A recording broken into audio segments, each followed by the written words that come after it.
watching India market open, and are we going to have another exciting morning is the question. Niraj, you missed the fun yesterday. I know. 26,000.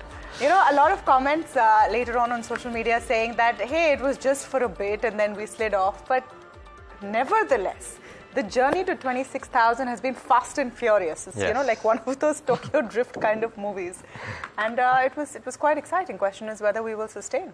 Yeah, it should be interesting times, right? I mean, with the Dow doing what it is doing and China also putting in the stimulus. So exciting times for sure. And as long as the market stays steady, I mean, individual stocks are just doing it. Look at the subscription numbers for some of the IPOs. It's quite crazy. Insane. Okay, so we're talking about IPOs. Just last evening, two big IPOs, which are hotly anticipated, but a little more detail coming in. Swiggy in November, I believe, and Hyundai in October. So all your Diwali budgets should actually be saved for this, frankly. If you get allotment. If you get allotment. I mean, maybe that's what you should save some money for. Yeah, I mean, I'm thinking, sorry, I know we'll talk about this in detail, but it's not usual. Manba Finance, Sajit was pointing this out at the JP Morgan conference yesterday. Day 1, 23 times. Day 2, 73 times. This is some serious appetite for primary paper. Yeah, I think a serious appetite for any option. Yeah. And primary paper is sort of right time, right place in that sense. All right, but let's set you up with the global cues. Yeah, there you have it, the IPO corner. KRN heat issue opens today. Manba Finance subscribed 73 times on day 2. So yeah, a lot of liquidity seeking a destination. Not so much globally though. You had a decent close for the US markets, the Dow and S&P 500 ending at record highs, but record highs because that's the trajectory they're on. So not really a big boost there. The Nasdaq up about 0.5%. It's 4% off its or far away from its record highs. What really worked for tech stocks is Nvidia though. And some details coming in on how the big boss at Nvidia is not selling any more stake for now. And that really helped as far as the Nasdaq is concerned. But the big story really has been the US consumer confidence data, which came in for the month of September. And that has been below expectations. That's kept up recession fears. In fact, the number that came in has shown the slowest increase in US consumer confidence in 3 years. So the 98.7% was the number, much below what estimates were and was being looked at, definitely. In terms of crude, yeah, that's the figure that I was looking for. 105 was the estimate, but 98.7 is the number that came in, so much below estimates. And in terms of crude prices, a bit of a flattening out there because the China stimulus, which was the big story, seems to have tempered. The expectation seems to have tempered with that 1 day of spike across different commodities and global markets after China's action on interest rates, etc. The feeling that is setting in is that more needs to be done to really move the needle for the Chinese economy. So Brent at $75. Gold hit a new high. So just a quick mention of gold. We don't always talk about it, but spot prices at 26.80 is quite a big deal. Geopolitical cues also feeding into that. Let's look at Asia very quickly. Chinese markets have opened strong. So that's one to watch, but the rest, you know, were a bit range bound. See, Shanghai is a story there, 3% up. Hang Seng about 2.5% up. Let's look at the implied open before we get to our global conversation with Peter Maguire. Implied open looking a little soft, 17 points down. But we'll keep coming back to it and see what the mood looks like before we open in India this morning. Peter Maguire joining us. He's CEO XM Australia. Peter, great to have you on the show. As always, let's talk China first and the kind of easing that we've seen. The impact on steel, commodities, all of that has played out. But are you buying into this sense that more needs to come in terms of policy action to really believe that the Chinese economy is going to turn? Well, good morning, Tamanna. Yes, more, you know, you've got to sit back and see how it washes through the market. But if you're looking at how it's been over the last, say 48 hours or so, it's been very, very strong. We saw yesterday the CSI 300 through 4%, 4.2, 4.3 up. And you've had it up nearly 3.1% this morning, or 3.2. So it's very, very bullish. And all of that is, good tone as far as positive sentiment. We've just got to see how it unravels. You've had a big push up also on London Metal Exchange overnight. some of those, copper well up. Copper was up, 2.6%. So that was very, very strong and across a lot of those other base metals, Tamanna. Peter, good morning, or is it good afternoon already? But the opinion around whether this metal rally will go on is getting split views. Now, you track commodities so closely as well. Tell us, do you believe that there is more needed for metals in the Chinese markets to do, or is this hope enough for a sustained move, especially in commodities, industrial commodities, I mean? Yeah, sure, Niraj. And it is good afternoon here, but good morning where you are. So good morning. But yeah, you've had a big push up, and you can't get away from that mindset as far as, approaching 10,000 a metric ton for copper. It's been strongly bid. And there will be an inflection point or a point in time as far as exhaustion, across the segment of the market.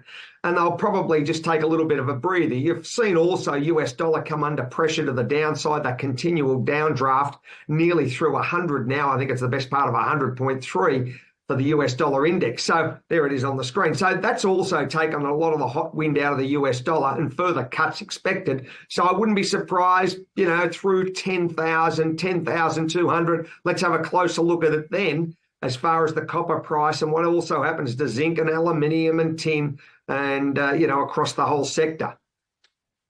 Peter, what's the view looking like on emerging markets, especially India?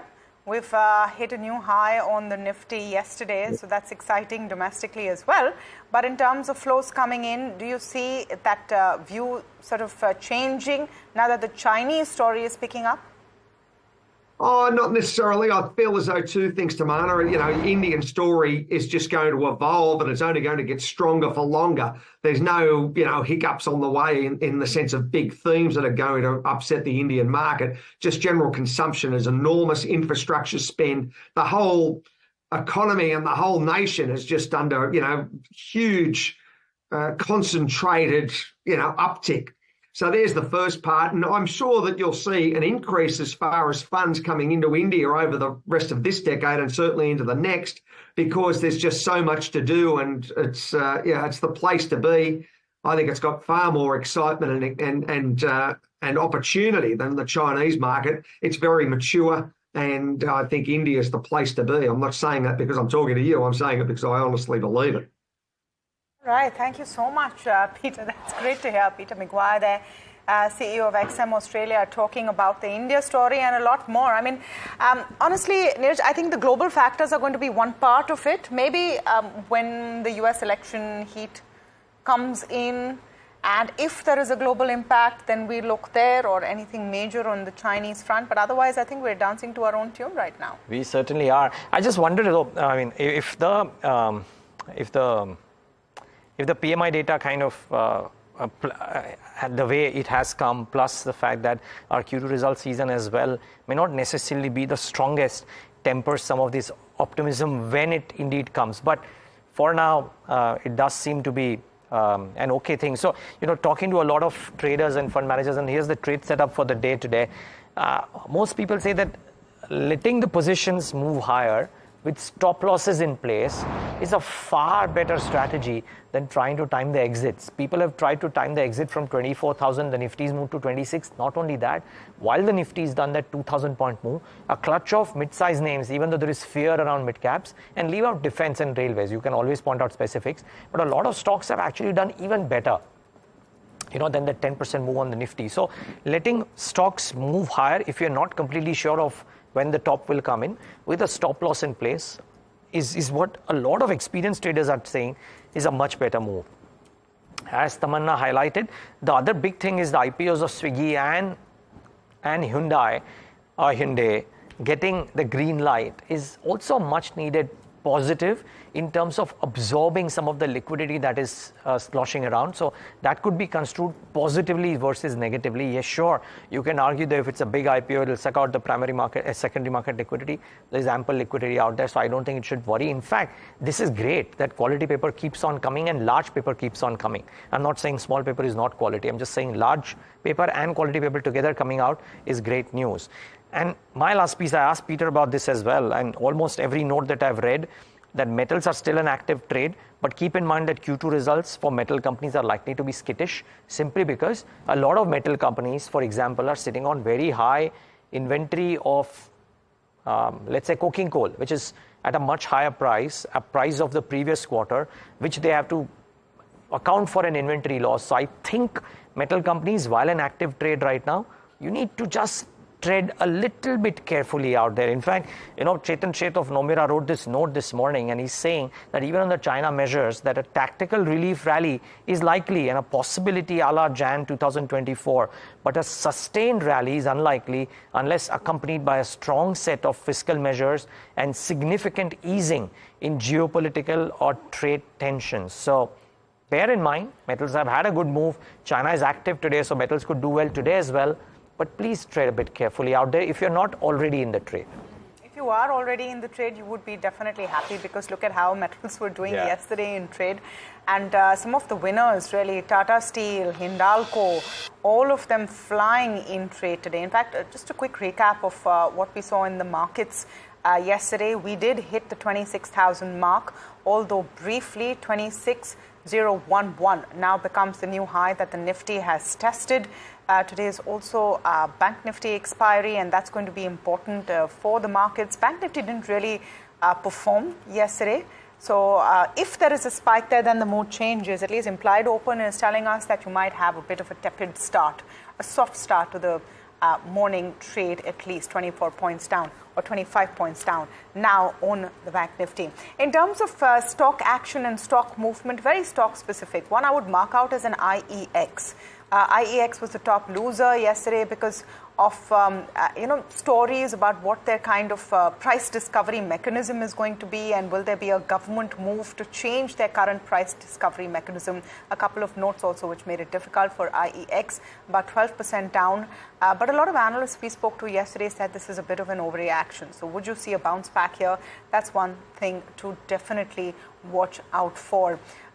Some of the other stocks that were really moving, and one space that I would look at closely is definitely anything in the capital markets, because the kind of story or the buzz around some action coming on F&O and retail traders in F&O is only growing. And we'll have an exclusive story just in a few minutes from now on what is expected on the SEBI board meet on Monday in terms of curbing F&O trade, but that's definitely one I would watch out for. So that includes, say, a BSE, any of your broking names. JM Financial was doing very well yesterday. Does that continue the momentum is the question. All of these would be one to watch out for. In fact, in my list of stocks on the radar, MCX is really the first one.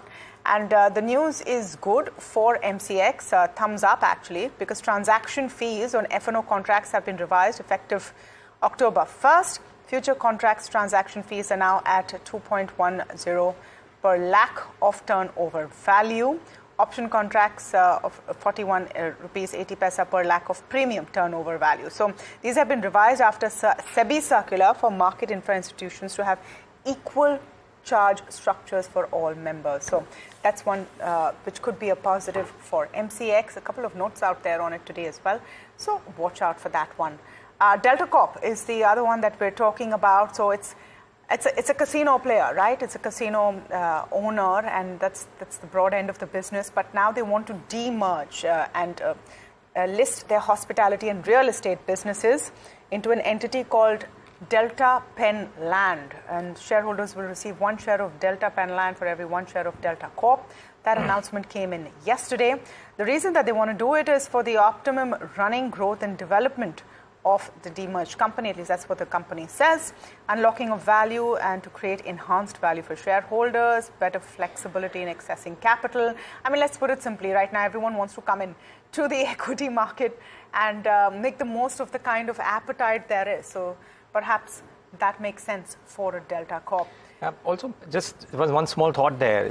We know that under the current set of regulations, casinos aren't getting the best valuations, and which is what is shown in Delta Corp's console numbers as well.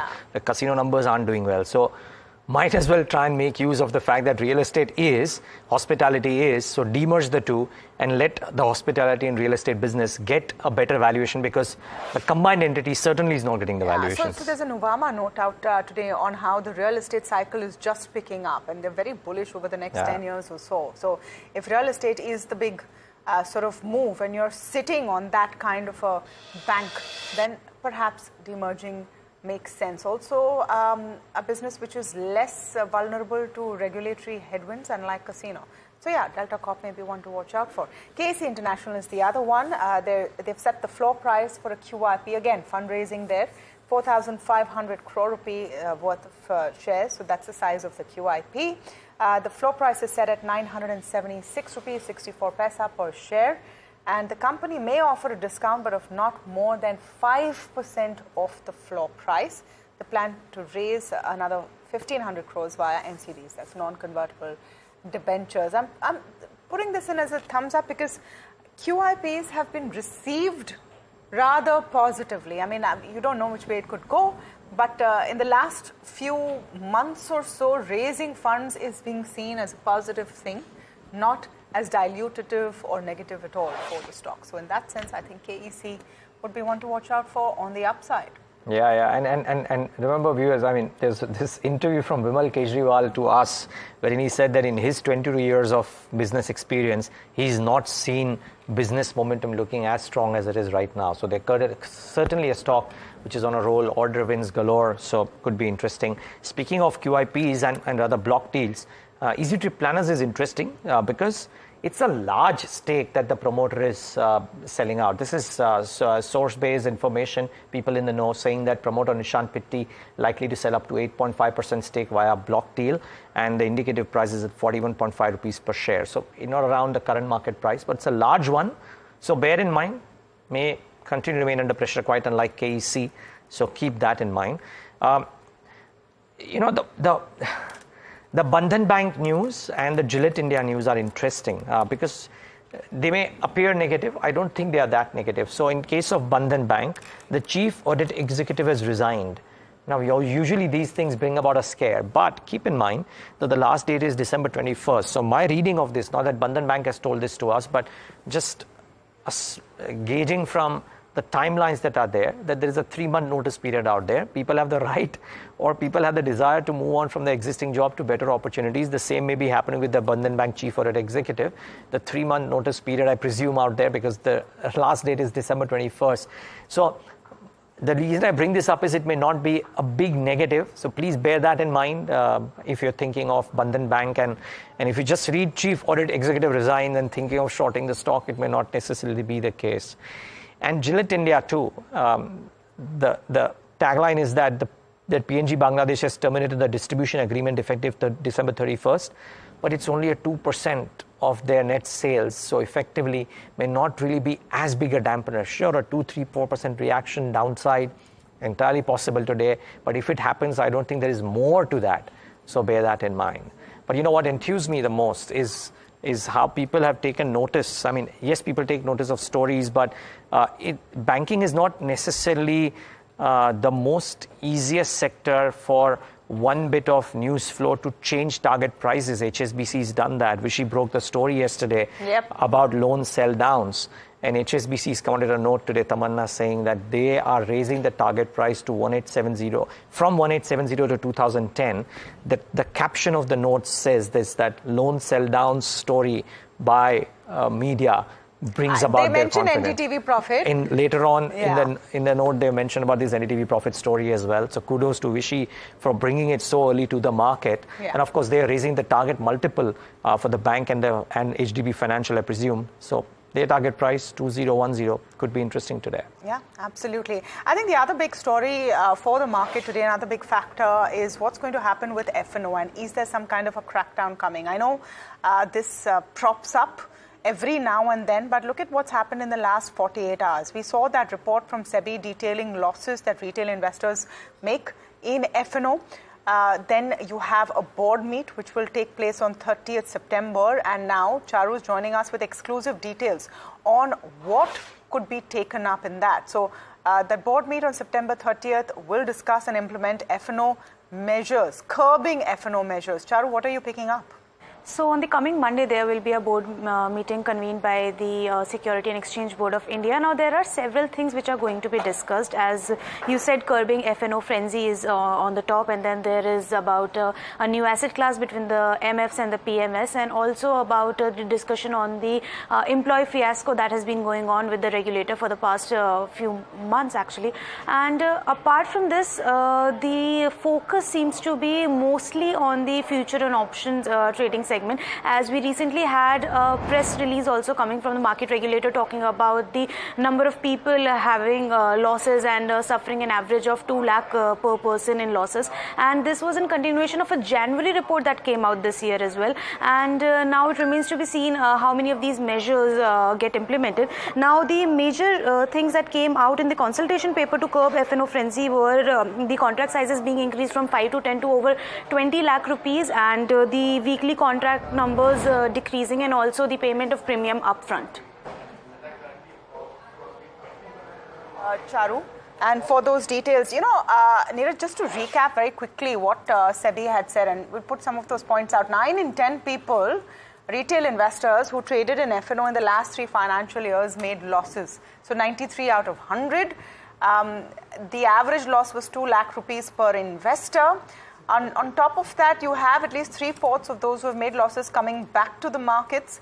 And the FY22 losses, which was 89% of investors, and has increased to 92% in FY24. Meanwhile, the daily turnover also has increased massively. But I just want to add, yesterday, and I'll tell viewers to go see the show that we did yesterday on our YouTube platform, etc. We had 2 investors on, Niraj. One was a teacher from Bihar, and the other was a student in Delhi, who have lost 1 lakh rupees each in F&O. And they talked about how they got into it not understanding anything. They were just told you'll make quick money, and they started losing money at the drop of a hat.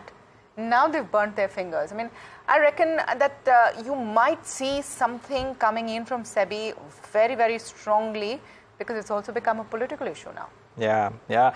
As crude as it sounds, the most famous saying around this is that in the stock markets, bulls make money, bears make money, pigs get slaughtered.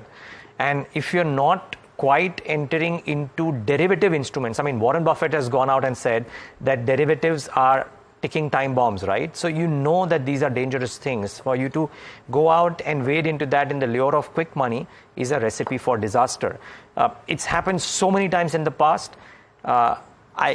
There is caution. We've been talking about it when we do the F&O segment as well, that you should do this only if you understand, otherwise don't. Yeah. I'm afraid human behavior is such that this will get repeated over and over again. But nothing now, Niraj, unfortunately, because of the widespread of equity market investment, which is a good so much thing, more important to do it. And caution. Social media as well. It's very likely it's not going to be left to just telling people and informing people. There might be more action on that soon. So watch out for that story. You got those exclusive details first on NDTV Profit.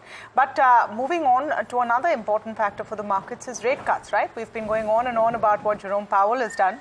What about what Governor Shaktikanta Das is going to do? And global ratings agency S&P says that it expects the Reserve Bank of India to cut rates twice over in the remainder of the current financial year. Pallavi is joining in with more. Right, Tamanna. So like you mentioned, S&P Ratings has come out with a research note according to which they expect the central bank to cut rates 2 times over the course of the ongoing fiscal year. And they've also said that the possibility of the first rate cut taking place is as early as in October. That is when the next Monetary Policy Committee meet is scheduled. This does run slightly contrarian to a lot of what market watchers believe, especially given that we have continued to see the RBI remain a tad cautious on food inflation, which continues to remain elevated in the Indian economy. What S&P Ratings has also said is that GDP growth has moderated. We have seen some slowdown in the print for the first quarter, and one reason for that is high interest rates that has been tempering urban Indian demand. For the full fiscal year, the ratings agency expects GDP growth to come in at 6.8%. So that is a sub 7% figure we'll be seeing for the first time in recent years.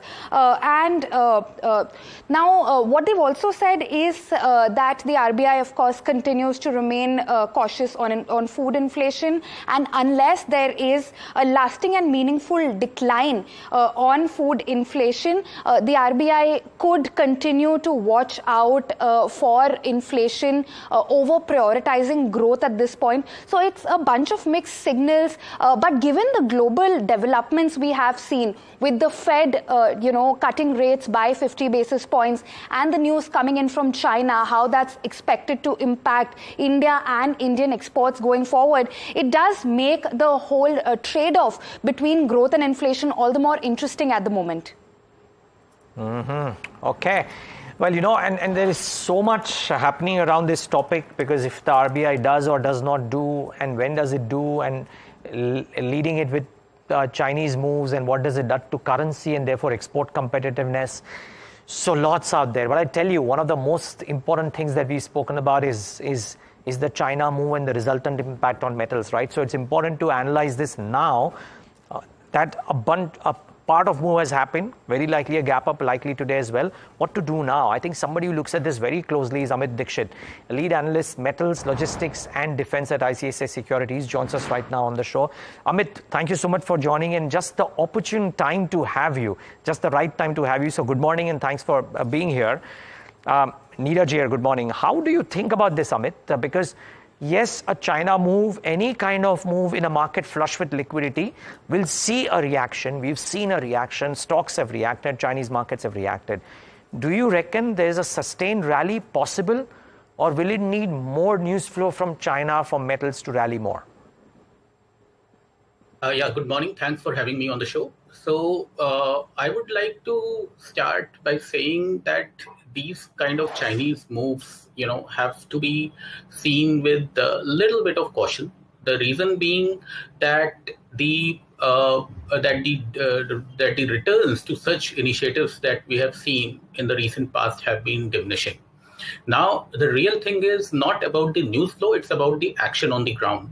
And that in China still remains quite weak on the ground. The demand remains quite weak. That's why we have seen exports going up significantly. However, having said that, we believe that any such endeavor for rate cuts, easing, or policy accommodation would definitely help steel sector as it has helped in the past. If it is backed by real action. So while the endeavor is there, but we would actually wait and watch for the real action to happen in China. Amit, hi, good morning.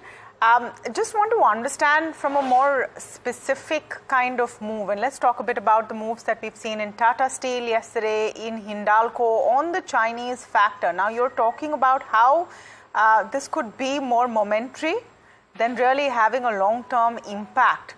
Do you see that sort of getting penciled in the next few days as far as the stock is concerned? What then would be your best bet from an Indian perspective? What would be the favorites? No, so from Indian perspective, what we are seeing is a cost deflationary environment. We have seen that coking coal prices have come off significantly. Iron ore prices globally have come off. So therefore, the companies who are having their captive raw material won't be gaining much. In fact, the companies who are exposed to external raw material, such as JSW Steel, JSPL, are the companies in steel space that would have relative advantage because their spreads are unlikely to soften. In case of Tata Steel, which have got its captive iron ore, captive coking coal to an extent, unfortunately, the fact that steel prices have also come off, that doesn't help its case as much as the JSW and JSPL. The movement that we saw in Tata Steel, though, is because they have commissioned the furnace in Kalinganagar, which would add volumes in FY25, as indicated by the management in the earnings call as well. Actually, it's an interesting point, Amit, because you mentioned about the inventories, coking coal prices correcting. I would love to have your view here. I'm told that by some people who, again, track this space, that Q2 results might actually have a wobble because the inventories of coking coal and some others are of a high price. Steel currently not at the best of pricing, and therefore inventory losses will hit companies meaningfully in Q2. Do you is that your math too? And could that bring about any reactions into metals which have now rallied, or do you think the market will look beyond Q2 now? No, I believe that, first of all, I don't subscribe to that view. I believe that our spreads have already bottomed out in Q4 FY24. And what you will see now essentially is that coking coal prices have come off, and coking coal price decrease in the Q2 could be to the extent of around $35 QOQ. Steel prices have also come off. There could be an element of inventory loss, or a rationalization, as you may call it. However, I really don't see that that EBITDA per ton would be impacted meaningfully in this quarter.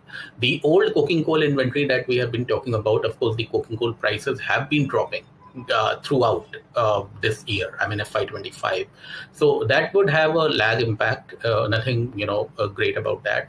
The other part is that if you look at longs prices, and that is something that one needs to consider, that longs prices have been a little bit more stable than flats. So the companies who are exposed to longs like JSPL, and as well as don't have that much of captive raw material, will be the best ones to gain in this scenario. Having said that, I don't really see that there would be a meaningful decline in EBITDA per ton. There could be movement here and there, but yeah, I mean, I believe people look at what goes beyond. And if you look beyond, coking coal prices haven't corrected almost $45 in a month, will have an impact going forward in Q3, and that should be positive for these steel companies.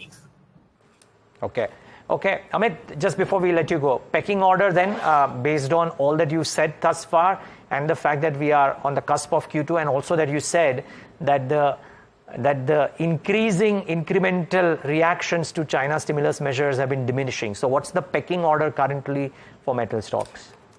After the rally yesterday, of course, yeah. So we are, basing our, first of all, thesis not on China. China, in fact, whatever comes there is a positive. Our thesis is based on the fact that Indian domestic consumption remains quite strong. The only thing that we are seeing, and that is a very positive thing, is that there is a little bit of regulatory movement from the government side. There have been investigations, and there have been murmurs in the street that there could be some, regulatory action. If that happens, that is going to be very positive. But the pecking order remains. Our top pick is JSPL, followed by JSW Steel. Among non-ferrous players, we have Hindalco as our top pick. In recycling, we prefer Gravita, India. Okay. Yep. Okay. Thanks a lot, Amit. Really appreciate your time this morning and giving us your thoughts. Thank you. Gravita India, it's an interesting one. They're foraying into Europe as well on the recycling piece. And recycling apparently has emerged as a very big theme. So the Gravitas and a few others, I believe there is a Tina Rubber, and there is a Ganesha Ecosphere, and a clutch of others which are now big names into the recycling part, and therefore it's a pocket that you certainly want to watch out for. Please do your due diligence, of course. A lot of these stocks, anything which is promising, has become very, very expensive of late. Avni Bhatt, Senior Vice President, Derivative Research Analyst at JM Financial, with us with her thoughts on the derivative space. Avni, are derivative instruments showing the expensiveness of some of the stocks? Or are you getting chances to enter into strategies which might make good money? Let's start off with the index view, Avni. What do you think? Is there a strategy possible on the Nifty or the Bank Nifty today? Good morning, everyone. So, for Nifty, I think indexes in both the indices, Nifty, Bank Nifty, in fact, for that matter, Fin Nifty also, are in a sideways trend. They are unable to cross the resistance areas of around 26,000. It just gave a spike yesterday. Bank Nifty is relatively better placed. But more or less, the movement is sideways. So rather than focusing on index, I think one should focus on stock-specific action. There's a good sectoral rotation that keeps happening, and there are stocks there are pockets of stocks that are doing well. They are on the reversal mode. So one can pick up these stocks rather than focusing on index. As far as index is concerned, I think once Nifty sustains about 26,000 for at least 15 minutes on intraday basis, or a close above that, that would lead Nifty into entering into a new zone of rally. So till then, I think one should focus on stock specific action.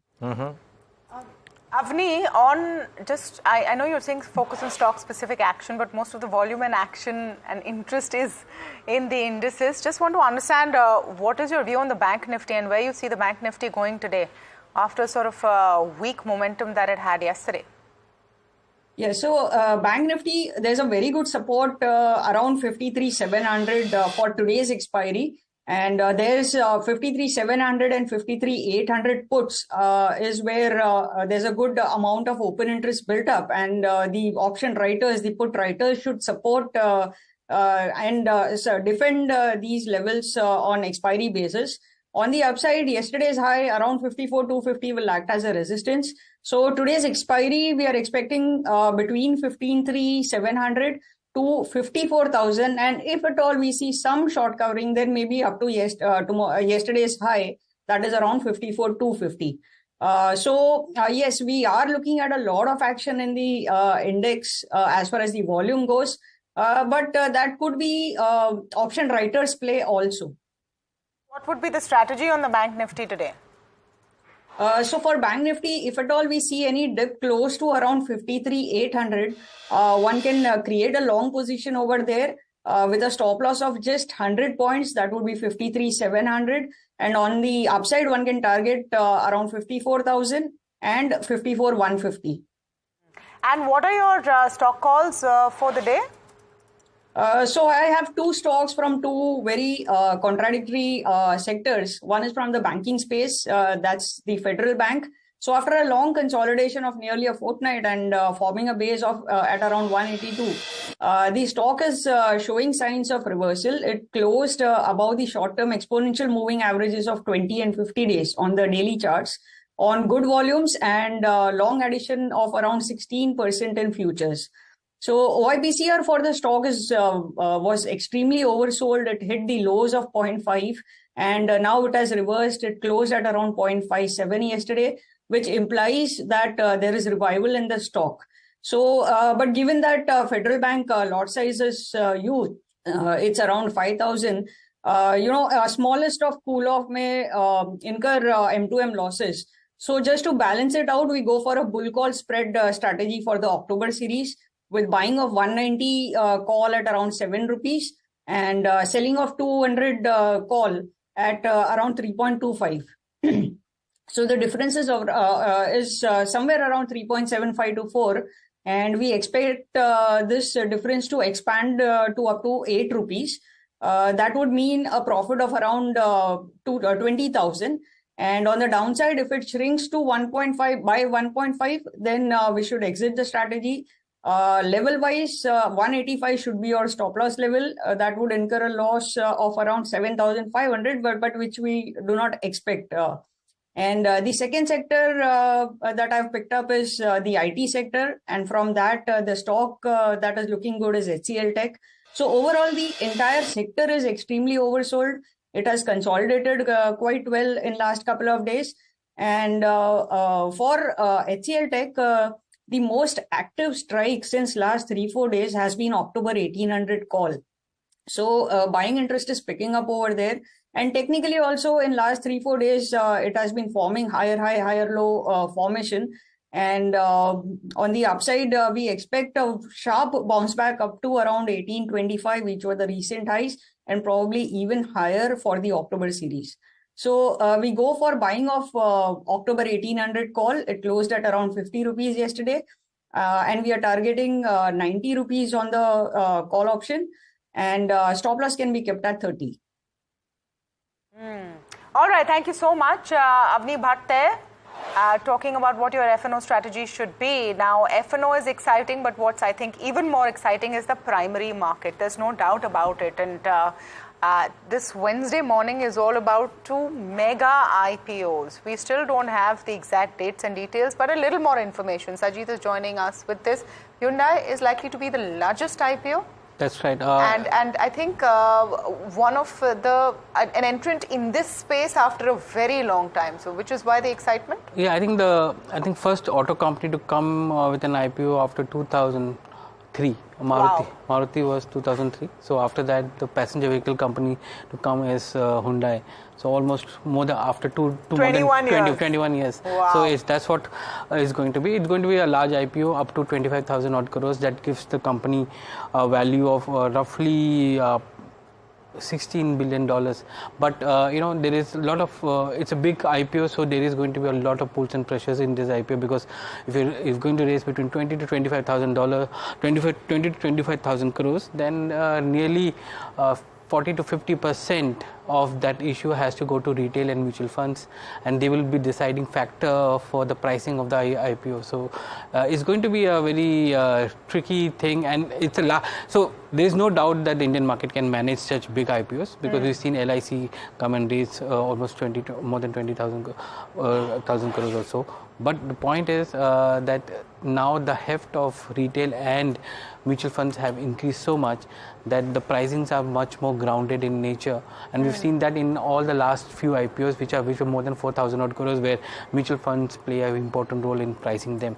So 14 to 16, 17 billion dollars kind of valuation for this company.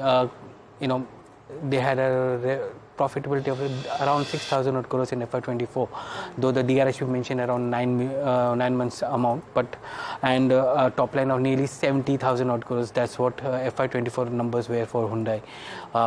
But what holds is that they've been holding on to the market share of in passenger vehicle between 15 to 16. But it has slid recently. I mean, Tata Motors has climbed up. Yes, it has. has. M&M has climbed up. So that's because on the back of our new launches, which and we've been hearing that a lot of market gains are happening because of the launches which are coming into the market, and that's is gaining. And Hyundai has been pushing a lot. Moving towards green, EV and other stuff. Maruti is yet to come to that platform yet. Means they are expecting next year is when Maruti will come in.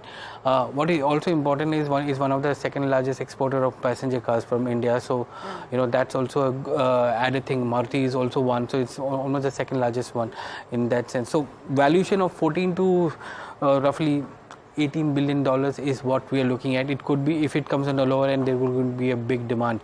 If you look at from a pricing point of view, 1,500 to 1,700 rupees per share. Anything below that would be, will be lapped up by all investors. 1,500 to 1,700 rupees per share. I have to ask you about the other one, which everyone's thinking about today, and you might see a movement in Zomato also because of it, which is Swiggy.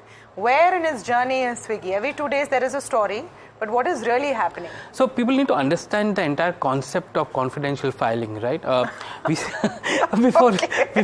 Before we go into the thing of whether the IPO is going to come in October or November. November is what is being reported. It's been reported. It's been assumed that November would be the one. See, what happens is that there's a new concept which has been brought in by SEBI, which is confidential filing, and especially for new age companies which do not want their metrics or financial metrics or key operating metrics to be out in open. It's a way to file and with SEBI, and SEBI looks at the metrics. Now, what has happened in the last six months to a year, the regulator has been very categorical, saying that whatever metrics that you give to your investors, which is your private equity or other investors, is the same metrics that needs to be shared with the public or in the filing as well. Now, those are very granular metrics which these companies present to all their investors there. The confidential filing allows them to go through the process of what all can be given and what all not. So what has happened now? So they have gone through the confidential filing and they've got the observation of the confidential filing. The rule is now that they will follow the same IPO route like any other company. So we're several steps away. We are few steps away. Now they will file for a draft red herring prospectus, which will be out on public domain, and public can comment on it. The regulator will look at it, and then the process is similar to any other IPO. Okay. So we could see November, we could maybe see December as well. We'll wait. Normally it's a 30-day process, but given the kind of IPO queues we have, and they have already got some in principle approval for the metrics, there's not going to be much back and forth on the observation. Could be faster. It could be faster, simple as that. I think the excitement also because of what's happening with Zomato. So the market, the street, desperate to have another play available on it. Not only that, the quick commerce valuations have gone up so high. So if you look at Zomato, the food delivery valuation is not the one which is driving the company's price. It's the quick commerce price. Blinkit. It's all about Blinkit, which is that's and Swiggy has Instamart. And if you speak to some of the investors of Swiggy, they will say that Swiggy is roughly around 4 to 6 quarters behind Zomato in terms of all the numbers which are there. Quick delivery at least. All right. So IPOs is the exciting space. Hyundai and Swiggy on radar. Thank you so much for that, Sajid. Thank you. Well, you know what? You've got to watch out for what happens as a result of some of these primary paper coming in on the secondary market valuations as well, because some of these pockets are very active. I mean, Hyundai would actually be the big one, really, both in terms of size as well as what it does to the passenger vehicle market, because PVs aren't the hottest thing right now, but could be very interesting next 2-3 months. Okay, what to do though if you're thinking of India from a long-term point of view? I think Goldman Sachs is looking out really long-term. They have come out with a note, an equity strategy note, which they are trying to think of how to play India till 2030. I mean, that may not be the caption of the note, but Rucha, my colleague Johnson, to talk about this particular note as well. Rucha, what is it? Thinking out till 2030 or planning for 2030, what is it? You're right, Niraj. Good morning. So Goldman Sachs believes that India will become the fastest growing economies, at least in the medium term. Well, it talks about earnings first. It believes that India's earnings have stabilized after a decade long of down cycle, and mid-teen profits are here to sustain at least until 2030. Now, it also estimates the CAGR, that is the compounded annual growth rate of India's earnings, which is estimated at around 14% for the next 6 years. Now, let me move on to the sectoral picks. While talking about sectors, it is bullish on investment cyclicals, consumer cyclicals, wherein it believes that investment cyclicals will have the highest pie of a share profits increase and could be the second largest profit pool with 25% of market share. Well, investment cyclicals includes segments like auto, real estate, chemicals and industrials, and consumer cyclicals could see the highest absolute growth is what the brokerage house believes, and it also says that an investment upcycle could benefit asset-heavy segments like retail, restaurants and hotels. Well, talking about power and new energy, it believes that there could be a rotation in terms of the companies leading this sector. And talking about financials and healthcare, well, it is a little bit of bearish on this one, and it believes that these two sectors could lag after a set of outperformance. Now, talking about the buy-rated stocks, Goldman Sachs have 20 buy-rated stocks, and a few of them are Reliance, L&T, NTPC, M&M, Ultratech, Power Grid and Adani Ports, amongst the other 20 buy-rated stocks which the brokerage house has mentioned in the report. Thank you for that, Rucha.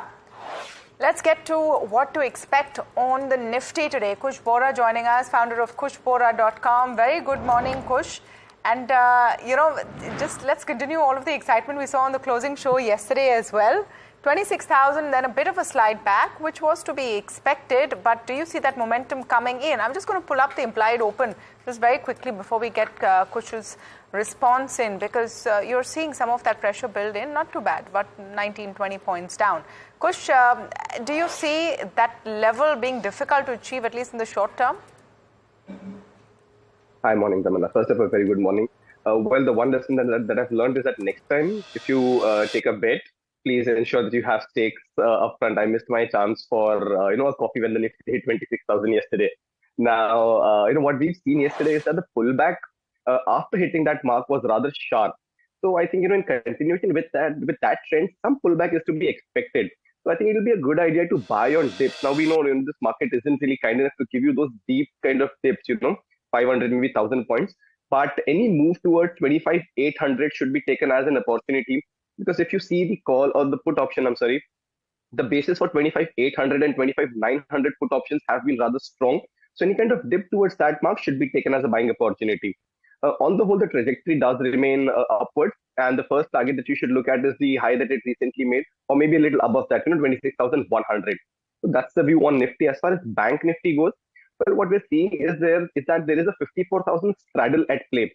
8 sessions of consecutive gains. Yesterday was the first session after that of, a bit of profit booking. So not a bad idea if perhaps, this index too takes a breather closer to 53,500, 53,600 kind of zones. Also, the fact that today is the weekly expiry and 54,000 and slightly higher strikes have a very heavy call congestion. So both the indices firmly, upward trajectory. But a good idea, for traders would be to buy on dips. On Nifty, it will be a dip of about 150, 200 points. On Bank Nifty, about 400 odd points. Okay. Well, before I get to Kush Bora's stock ideas or conversation with Mayuresh, a quick check of what is on our watch list aside of MCX. Of course, remember viewers, MCX we know they've revised the transaction charges and therefore that stock is certainly in focus. Beyond that, Max Estates, a 391 crore deal with New York Life Insurance could be interesting. Mazgon Dock kicks off Danish cargo vessel, may react a little bit. Gold finance companies certainly in focus yet again because gold has hit an all-time high. In fact, even the jewelry companies could be in focus. And Delta Corp has announced the 1:1 demerger of hospitality and the realty business into a separate company. So this one could be active today. Okay, some of the other stocks that you need to look at. Zomato, because of the Swiggy factor, the FOMO factor more than anything else. SEBI has cleared Swiggy's confidential filing for its IPO. That's paved at least one step for the IPO of Swiggy. We don't know exactly when it will happen, but you might see an upswing in Zomato as a result of it. Z Media, they have a board meet on September 27th. A lot of buzz around Z Media as well. Piramal Pharma could see an upside because of a Jefferies note that's positive on it. And Gillette India, PNG Bangladesh has ended its agreement. Now that's bad news. And you could see other companies also which have a huge Bangladesh input being hit because of the kind of, I would say, tensions currently with the government right now in Bangladesh. All right, Mayuresh Joshi also with us this morning. Mayuresh, great to have you on. And, I'm just wondering, were you excited about 26,000 yesterday? Or was it just, one more milestone? Do you think that we're going to get back there today? Or what is the kind of trajectory that we're seeing? Morning, Tamanna. Yeah, excited. And now I'm hearing new numbers, right? I'm hearing 27,300. So the numbers keep on increasing with the rally that we're probably seeing in the market. But yeah, I think retail investors have made tons of money. I think very, very pleased for that. Okay. Well, pleased for sure. I wonder if viewers can be pleased more if they get some fantastic trading ideas from Kush Bora. Kush, you're given the index view. Now give us 2 stock trading ideas for the day. So, continuing with that theme of viewers being pleased and retailers being pleased, I think a couple of updates which will please the viewers are AMI Organics and Sansera Engineering. Both these stocks were discussed last week. I think one on the 16th and the other one on the 17th, if I'm not mistaken. So just about a week's time, and both these stocks are up, about 10% or maybe just under. Either way, both these stocks have hit the second target. My suggestion would be to continue riding this wave because both these stocks are seeing a very solid uptrend and closing in on these overheated territories. But still, given the kind of volume and the price momentum, there could be some upside on both of them. So AMI Organics and Sansera Engineering continue to hold. That will be the idea. For the picks for the day, 2 of them, United Spirits. This whole Alco-Bev space has been doing well. But then if you see, not all stocks have really participated, in this. But United Spirits stands out, on that count. So it's an F&O stock as well. So if you want to consider this in derivatives, you might want to, do that, but have your risk management systems in place. From a cash trading perspective, 1660, 1680 are the targets. 1615 is where you place your stop loss. Realty space is doing well, but I have a feeling that the ancillary space in this will do well. Kajaria Ceramics has turned a corner. We've seen a golden crossover on this one. Volumes have also picked up. So from a trading perspective, 1595, 1640 are your targets, and 1505 is where you place the stop loss. Okay, so those are the top calls as far as this morning's trade is concerned. But let me just ask you, Kush, a bit about Zomato. Zomato in focus because of the Swiggy IPO, I don't know. Is it seeming like there is enough of a setup on the charts for that upswing that's expected? Some of the upswings already come about, as you rightly pointed out. Now, what's happening is that we're starting to see volumes thin a little bit on this one. And what you're also seeing is a bit of a negative divergence on the daily chart. That is suggesting that, after this kind of sharp run up all the way from 240 to 300 odd kind of a mark, some pullback should be expected. So if I were to enter from a trading perspective, I'd be looking at the level of 280 for a fresh entry. If I have an existing position, I might want to consider booking some, at the current juncture as well. Some profit booking might be around the corner. But for a fresh entry, 280 is the level for your entry. On the downside, 265 is the stop loss. And then you're gunning again for 300 and plus kind of levels. Overall, the trajectory is pretty solid. The moves are pretty strong. But just from a trading perspective and a risk reward perspective, you might want to enter this on a pullback. Okay. All right. Let's also look at one more stock which might see some impact today, which is Mukta Arts. That's the Subhash Ghai run banner, of course. They have inked a pact with Zee Entertainment for 37 films. Definitely on the watch list as well. It was about 0.5% up yesterday. You might see some impact there. Other stocks which are in focus, Easy Trip. Mix of details coming in on what the company is planning to do. But let me just get Kush's view on the charts. I don't know if you're looking at Mukta Arts, but Easy Trip planners, the promoters want to sell stake, different versions of how much, etc. But okay, let's put that to aside for a second. But Easy Trip and Mukta Arts, something that you've been tracking, or any view on that, Kush? I don't even remember a movie from this table. I certainly don't remember 30 films. They've signed 30 films, exactly. Going forward, perhaps. But at the moment, the stock is mildly up. The volumes aren't really as encouraging. There is fair share of volatility. So I'd keep this on the radar, because of the news that has come about. But nothing that excites me at the moment for, Mukta Arts at least.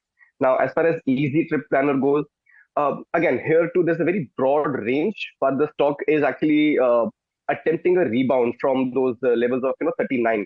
So I would still wait out. For me, the crucial level to watch is 43. Once that is taken out, you will have a negation of the falling trend line, a crossover of the falling trend line. That is where the momentum can pick up.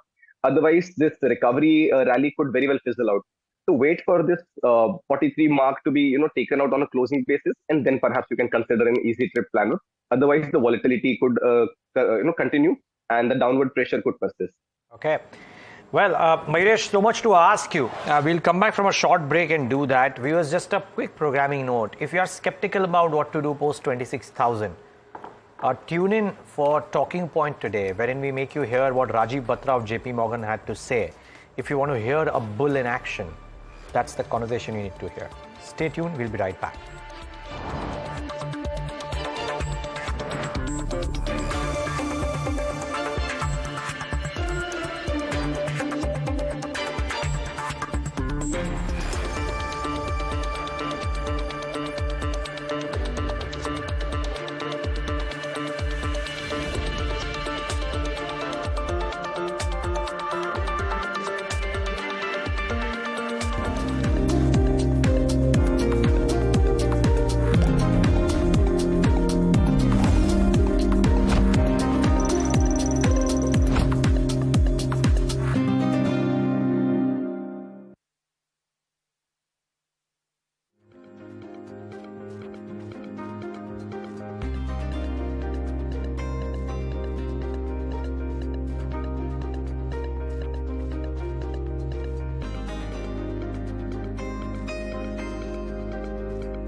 Back with India Market Open right here on NDTV Profit in conversation with Kush Bohra and Mayuresh Joshi. Chandan Taparia joining us in a minute as well. But Mayuresh, a quick question to you on HDFC Bank.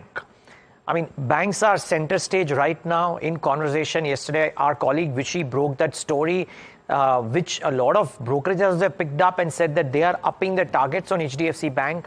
What do you do with this big one? Because what HDFC Bank does could well have a bearing on what the Nifty and the Bank Nifty do too.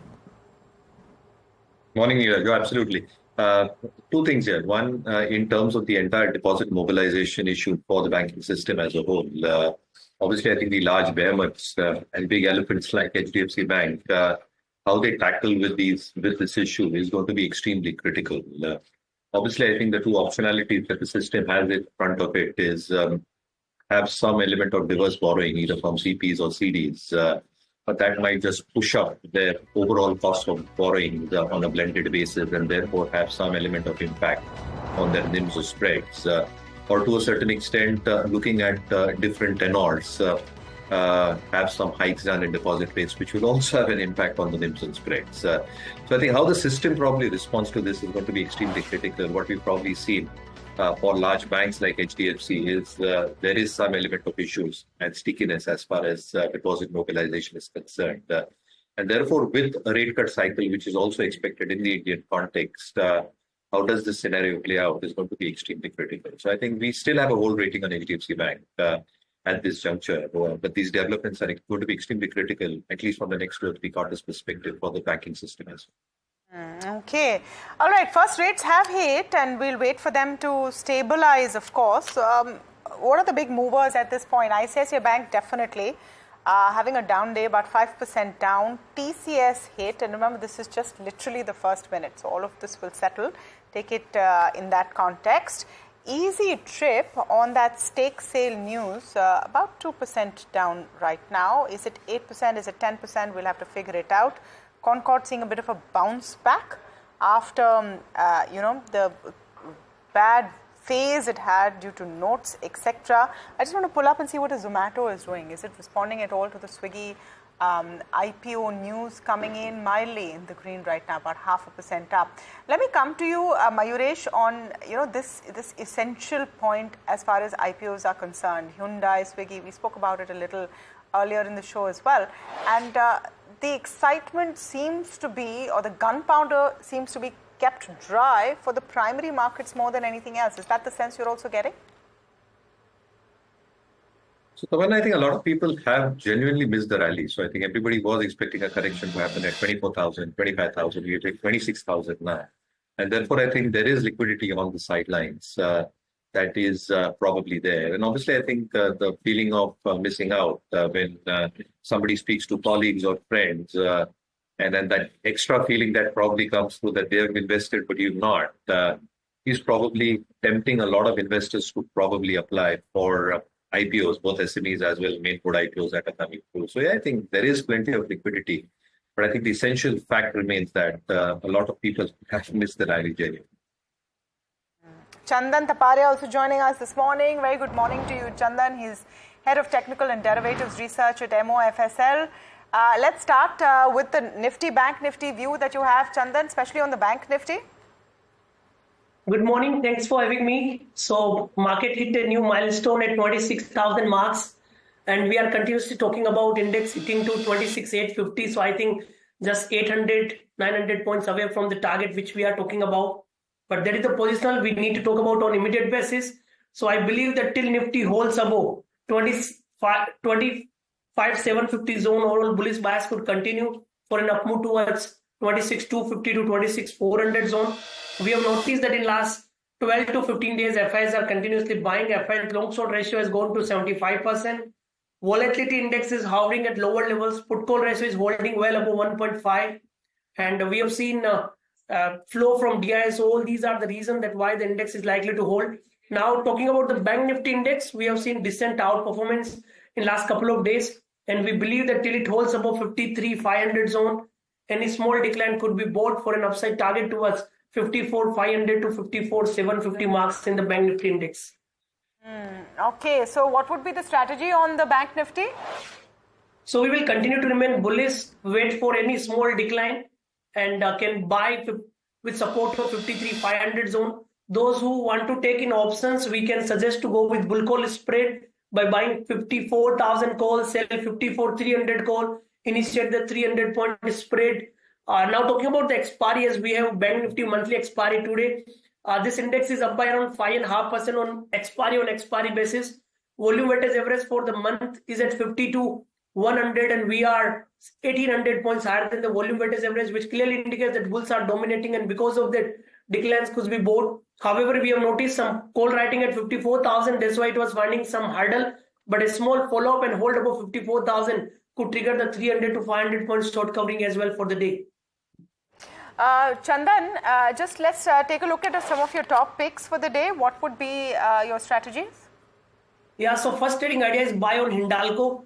We have seen that Nifty Metal Index, which was underperforming, started to witness decent recovery led by recovery in the global market. And I believe this is the one sector which performs in the later part, but it has given a breakout of last 36 consolidative day.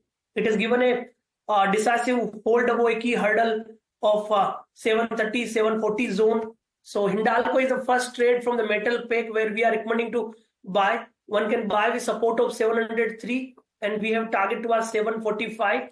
Second trading area, that is buy on Tata Power. We have seen buying interest in selective power and energy name, and Tata Power has seen the decent build-up of long position with consolidation breakout of last 35-36 trading session. It has decisively surpassed a hurdle of 450 zone. So with that, momentum could continue. One can buy with support of 457, and here we have a target towards 485 to 490 zone. Okay, well, Chandan, thanks for those ideas as well. Here's one more idea. I mean, if you are a pharma bull, or if you want to invest in pharma, and if the Jefferies view on Piramal Pharma excites you, well, here's an idea for you. Varsha is joining in with what Jefferies has to say on Piramal Pharma in our big brokerage corner this morning. Varsha, good morning. Good morning, Niraj. So yes, Jefferies has maintained a buy rating on Piramal Pharma with target price of around 260, indicating almost 20% upside. Now, this is on the back of yesterday's investor presentation by Piramal Pharma, where the company aimed to more than double its revenue to $2 billion by FY30, alongside achieving 25% EBITDA margin, primarily driven by growth in their high-value CDMO contracts. Now, if you see, the CDMO division currently contributes to around 58% of revenue, is expected to benefit from an increased focus on innovator contracts and offerings like steroid injectables. And now, innovator contracts contributes around 50% of CDMO business. Now, the CDMO revenue is projected to hit $1.2 billion by FY30, with margins improving from 15% to 25%. All this translates to 12.2% CAGR in revenue and 20% CAGR in EBITDA. Now, Piramal also expects to reduce its net debt to EBITDA ratio from 3.4x in FY24 to 1x by FY30, with a projected high teens ROCE. They also plan to double their revenue in its hospital generics business by FY30 with steady 25% margin. Currently, it contributes 30% to their revenue. So all in all, a turnaround in CDMO business, which is the important thing, then hospital generics growth and rising consumer healthcare profitability position Piramal well for the future, according to Jefferies. Okay, thanks a lot for that. 5.5% higher for this one. Niraj, it's been a dog of a stock until it started moving. Just wondering if you like Piramal Pharma. No, so I think the management has put ambitious targets, Niraj, from an FY30 perspective. But I think this space is evolving, and how the next few years will play out is going to be extremely challenging for the entire industry as a whole. Specifically in terms of the specialty pipeline that a lot of players are embarking upon. And therefore, I think it is an evolving and a dynamic space. Yes, targets have been given very, very optimistically, but how are they able to achieve that is going to be a slow and grinding process over the next few quarters. I think we are still sticking with the leaders, Niraj, as far as pharma is concerned. Cipla, Aurobindo, Dr. Reddy's. We had a mid-cap pick, which we discussed on your show, Morpin. I think the targets have been achieved on it. Okay. Mayresh, take a moment to thank you for joining in today and giving us your thoughts. Really appreciate your time this morning on the fundamentals. Must say, as the pre-open rates have settled down, just mark the Nifty and see what it is doing, because I must tell you, It's 25,889 because every single point of time in the last 6 months that Pankaj Murarka has joined us, the index has made a landmark. Maybe it made the landmark yesterday, and Pankaj is joining in us maybe a couple of hours late from a market's perspective. But Pankaj, good having you. Thanks for taking the time out. So good talking to you again. But Pankaj, just very interesting. We were covering the JP Morgan Investor Conference yesterday, Pankaj, and the insights that came in was that let's not be very scared of 23, 24 PE multiples. And it kind of coincided with what I remember you told me. Okay, Niraj, this is a bull market. Don't think so much because bull markets do their own thing. Absolutely, Niraj. Good morning to you and all your viewers. Always a pleasure talking to you. I've been holding this view, Niraj, that India is, from a global context, an outlier economy. And there's a bull market in equities globally and in India. And currently, given the backdrop that growth in India is reasonably strong, and more importantly, now we've gotten to a rate easing cycle globally with Fed, and now we've seen some very strong stimulus coming from Chinese central bank as well yesterday. I think equities are poised for a melt up. The whole macro backdrop last 18 or 24 months has been that equities have been in a Goldilocks kind of environment. And I think looks like the backdrop is clearly set for a melt up in equities, which effectively means that we have significant liquidity now coming into emerging markets, and India will be a significant beneficiary of that because last time during COVID, when rates were benign, India's weightage in MSCI emerging markets was 8%. And this time around, when we're going through a benign interest rate cycle, India's weight in MSCI EM is 20%. So effectively, for every $100 coming into emerging markets, India will get a much more higher share at 20% than what we got last time, which effectively means I think flows will accelerate. And all of that will effectively mean that valuations will go higher. So I think we should not focus too much on PEs. And I think probably this is the new normal for India, given the fact that India is an outlier growth economy. Pankaj, hi, good morning. So we are hoping your esteemed presence will augur well for the Nifty today as well, since you are our fellow cheerleader whenever the markets are hitting new highs. So that's definitely exciting. You answered the valuation question. Let me come to you on the pockets of excitement that you see. Are you as bullish on private banks making a comeback as some people on the street seem to be? With an HDFC, ICICI Bank, etc. on focus, the idea seems to be that they've been punished enough and left out enough. Absolutely, Tamanna. I'm completely in sync with that. I think we will see a rotation back into private banks. They've underperformed for the last 18 months. Probably there was a pressure on margins to some extent because of higher deposit rates, but probably some point of time, if not by the end of this calendar year, early into the next year, India will certainly get its own rate cut cycle. I expect we should see at least 125 basis points of rate cuts in India as well, because we probably have one of the highest real rates in the world. And with that, probably growth should also accelerate for banks from a loan growth perspective from here on. And because banks have underperformed in the last 18 months, valuation in the sector are far more reasonable versus a lot of other pockets of the markets. So I see a very strong sectoral rotation going back into private sector banks. And HDFC Bank is one of the, which has been one of the big laggards. That's primarily because they've gone through a massive M&A and probably are in the consolidation phase post that M&A. But I think HDFC Bank will start participating from here on because I think the worst of headwinds are clearly behind them. Directionally, things are going right for the merged entity. So, and we'll see acceleration in growth from HDFC Bank as well, probably in the second half of the year. So I certainly see private sector banks. Actually, I'm of the opinion that from here on, as market rallies, private sector banks will take the lead versus capital goods. Pankaj, ICICI, HDFC, Axis, rank in order of preference. Well, I can say what we own in larger private sector banks. So clearly, HDFC Bank is clearly the preferred one because valuations there are far more comforting than some of the other peer private sector banks. So clearly HDFC Bank is really the top of the pack. Amongst the others, what we really own is ICICI Bank and Kotak Bank. We think Kotak Bank itself also has gone through a massive consolidation over the last 4 years. And we think probably from second half of this year onwards, probably the margin pressures will be behind them, and growth has already started accelerating. So we're expecting much better numbers from Kotak Bank from a aggregate profit growth perspective from second half onwards. And more importantly, it's a very solid franchise, not only across lending, but other pockets of segments of the capital markets as well. So our preference is for Kotak Bank over Axis Bank, if you really ask me. And Kotak, ICICI are the other two other than HDFC Bank that we really own. Okay, Pankaj, stay on, but 45 seconds. I still haven't been able to take the top call, so let me try and do that very quickly. Kush Bora, your top call for the morning, 20 seconds. Senco Gold has done well, could continue to do well. 1425, 1440 are your targets, and yesterday's closing of 1380 is where you place your stop loss. 1380 stop loss, 1425 target, could continue to do well. He's recommended this in the past as well, has made money. Chandan, your top call for the day today. 10 seconds, please. I'll go with Hindalco. The stock has seen the positive momentum. Entire sector is doing well. So with support of 703, one can look for an upside target towards 740, 745. Okay, 740, 745. Gentlemen, both of you stay on. We'll just take in quick opening thoughts from you before we thank you. But important to get your opening thoughts post-market open, because here's how the markets are starting off today. Flat. 25,914 though. This can change, viewers. Bring up banks, they're okay.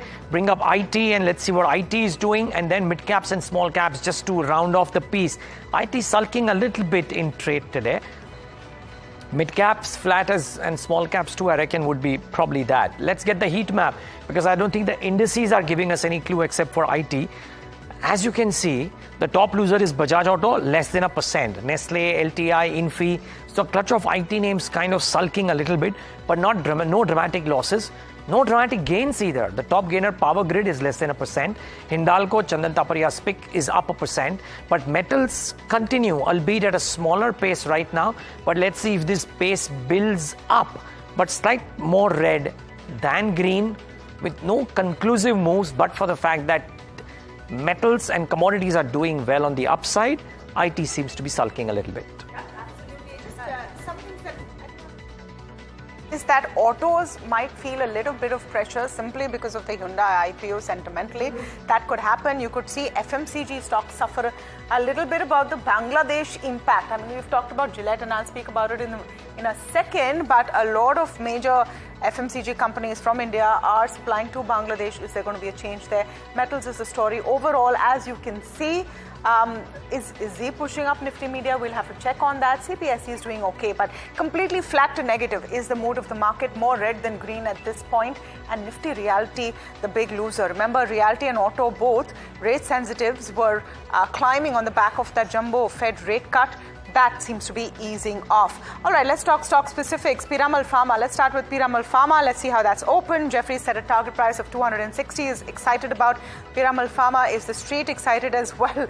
Is the question, and the answer is yes. Nearly 7% up on Piramal Pharma this morning. MCX is the other one that we've been tracking. It was on our setup as well, about 1.5% up. Not bad in a market like this, nearly 2% up right now.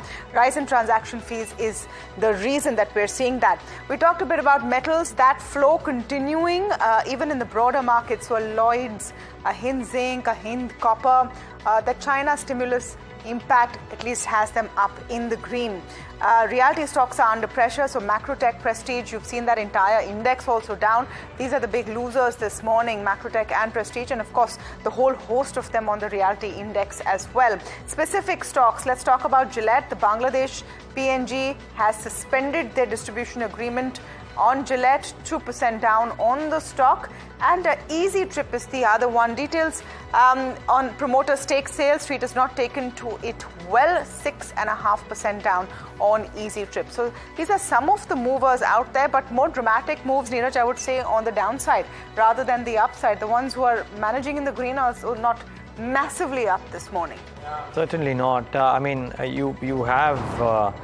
a clutch of names coming off. Piramal Pharma is probably the only one which is standing out. KEC, though, with a 4% uptick, so good, strong demand to the QIP, leading to this stock doing well, 4% higher.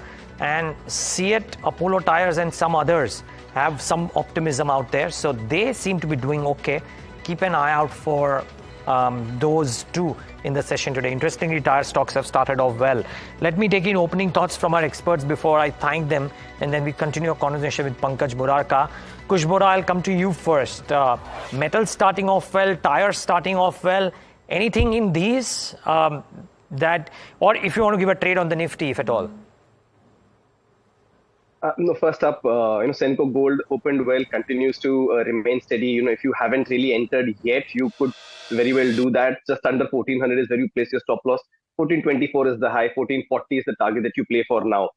As far as Nifty goes, Niraj, I'm not entirely comfortable with the move. We've seen some recovery from whatever opening levels we had seen, but I'm not entirely comfortable. So I'd want to stay out from the Nifty. As I said, I'm expecting a pullback of about 150, 200 odd points. That's where it makes it a little interesting. So Nifty, stay out. Senco Gold continues as a buy, and Kacharia Ceramics and United Spirits, although marginally in the red, but they still look like a buy at the current juncture also. Okay. Chandan Taparia, great call on metals at the start. I mean, they seem to be picking up from where they left off yesterday. Non-Hindalco also, would you continue with long positions in metals, or would you book profits here? I'll continue to be with Nifty Metal or most of the metal name, and Hindalco is likely to be one of the strongest name led by some short covering trigger as well. If you want to ask me the other name, then I can focus on the Bank Nifty, which can see some momentum being its monthly expiry. And for trading area, I'll consider the counter like Power Grid. In morning, I spoke about Tata Power and have positive stance on selective power and energy name. So Power Grid could be one name where we may see some positive momentum. So fresh trading idea is buy on Power Grid with support of 350 for an upside target towards 370 zone. So Hindalco and metal is one space, and selective power and Power Grid and few banking name could be on focus for the day. Okay. Chandan, Kush, thank you so much for joining in today and giving us your perspectives. Really appreciate your time this morning. Okay, back with Pankaj Murarka. Pankaj, can't not ask you about metals really, because the opinion that I get is split right down the middle. Some people say that this is the Indian version of the TARP, and this will have a lasting impact on maybe Chinese economy and thereby metal fortunes as well. A lot of others say that yes, there is a small rally that has happened, but more needs to happen for people to be constructive on metals for longer. What is your thought?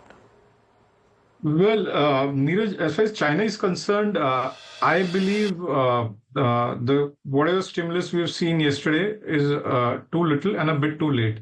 So clearly there's more coming in China, and the government will have to do much more. Unfortunately, it should have happened much earlier. Unfortunately, China is following the playbook of Japan. When Japan entered into a severe slowdown in the economy, I wish at some point of time they change the course. We really have to see how they behave. Otherwise, Japan, from whatever we've seen of the Chinese government over the last 15 or 18 months, they're clearly going the Japan way, which is clearly not encouraging.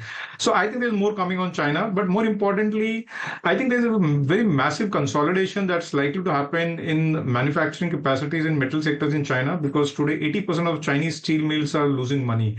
And Chinese government is out there publicly encouraging companies for consolidation, and they really want that top 10 Chinese manufacturers should control almost like 60% of the industry. So I think we'll see a very massive consolidation in Chinese steel mill capacity over the next 12 or 18 months. And something similar is happening across some of the other commodities as well. And which bodes really well for global metal prices, because clearly the world is seeing the spillover effect of sharp slowdown in the Chinese consumption, where China has turned a major exporter in some of these commodities. So as far as India is concerned, I think at some point of time, the government will step in terms of imposing some sort of a minimum import price or something on imports from China. And I still remain positively disposed to Indian metal names. Probably they've corrected fair bit. And I think from here on, we see from a slightly more medium-term perspective, given the fact that we have strong growth tailwinds in terms of volumes for metal companies in India, we would be positively disposed on some of the metal names. Positive on some of the metal names, definitely. Let's see some of the other movers this morning in trade. Let's pull up Delta Corp and see what's happening there. Remember, they've announced a demerger of their hospitality and realty businesses into another listed entity. Stock up 8.5%. 1:1 is the share allocation for current investors in the new demerged entity, and Delta Corp doing well this morning. Easy Trip not so much. Promoter wants to sell stake, and the street not taking to it too kindly. Those are some of the movers. MCX on the fee revision doing okay. A whole host of auto names also suffering a little bit, maybe cooling off after the kind of run-up we've seen. So that can really be put down to that as well. But Pankaj, just coming to you on the whole auto move. And the next question will be on Hyundai IPO, but let's just talk about autos right now. Two-wheelers versus four-wheelers, what you're liking and what your favorites are here.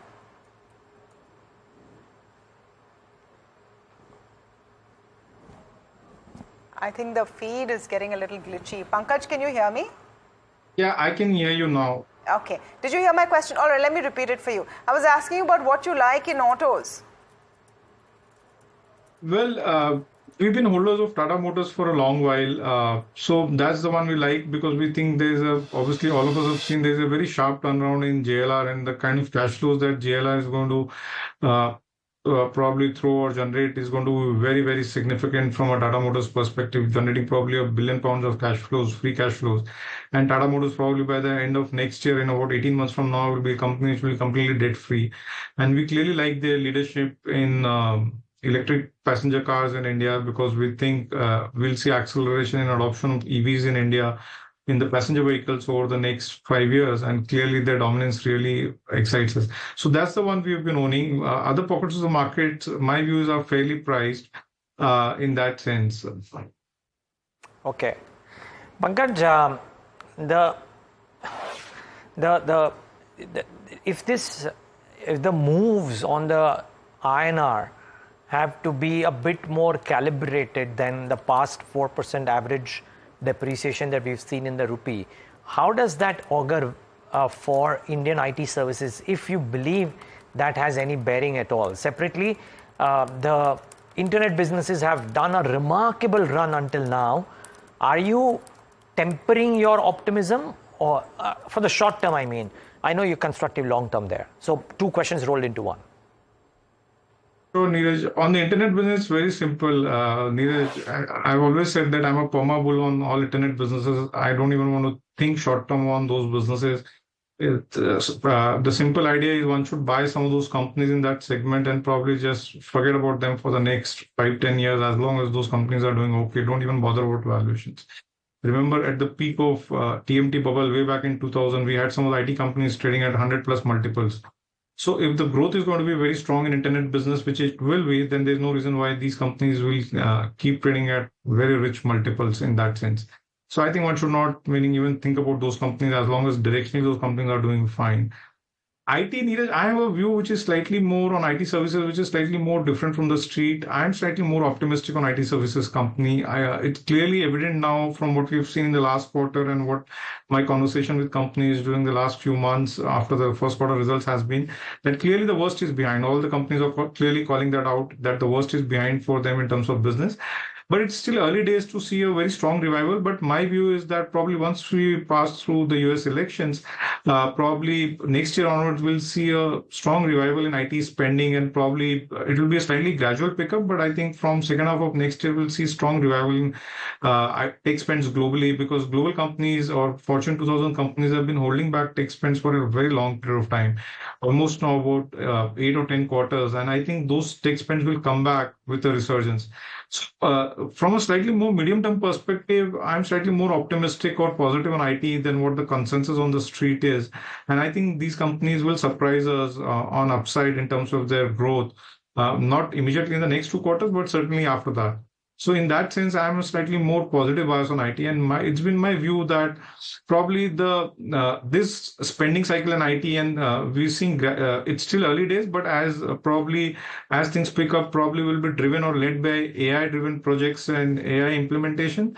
And it's my considered view that probably this will be the biggest IT spend cycle that we'll see over the next 5 years.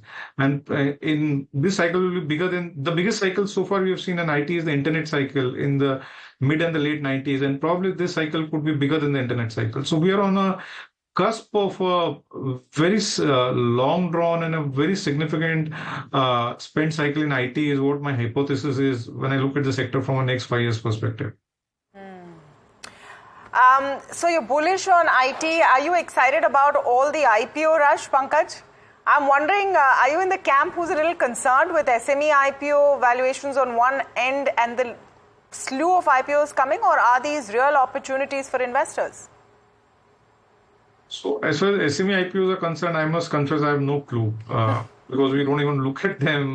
They don't fall under our radar. Those are very small companies or micro caps. So clearly I have no clue, but I've been reading I've been watching news channels and reading some frenzy going on there, and it clearly looks like a big frenzy out there. So one should be slightly more careful in terms of indulging in those IPOs and so on and so forth. Generally, we are not a big fan of IPOs because my experience when companies do IPOs are more than fairly priced. They're not leaving much on the table in that sense, and you get very little allocation because they are so oversubscribed. And more importantly, as investors, given the fact that we are slightly more long-term in our approach, we like to invest in companies whom we've companies with which we have a track record of performance, because IPOs are new companies. You don't have much of history with those companies. So we are slightly conservative in that sense in terms of our approach to IPOs. And the point is, meaning we have had some of these great companies like Bajaj Housing, and probably Ola Electric has a lot of potential. I'm very excited about Ola in terms of what they can execute and they can really achieve in terms of disrupting India's two-wheeler market. So some of these companies hold a lot of promise, but I think for a value investor like us, we will probably wait for a more opportune time to invest into some of these names.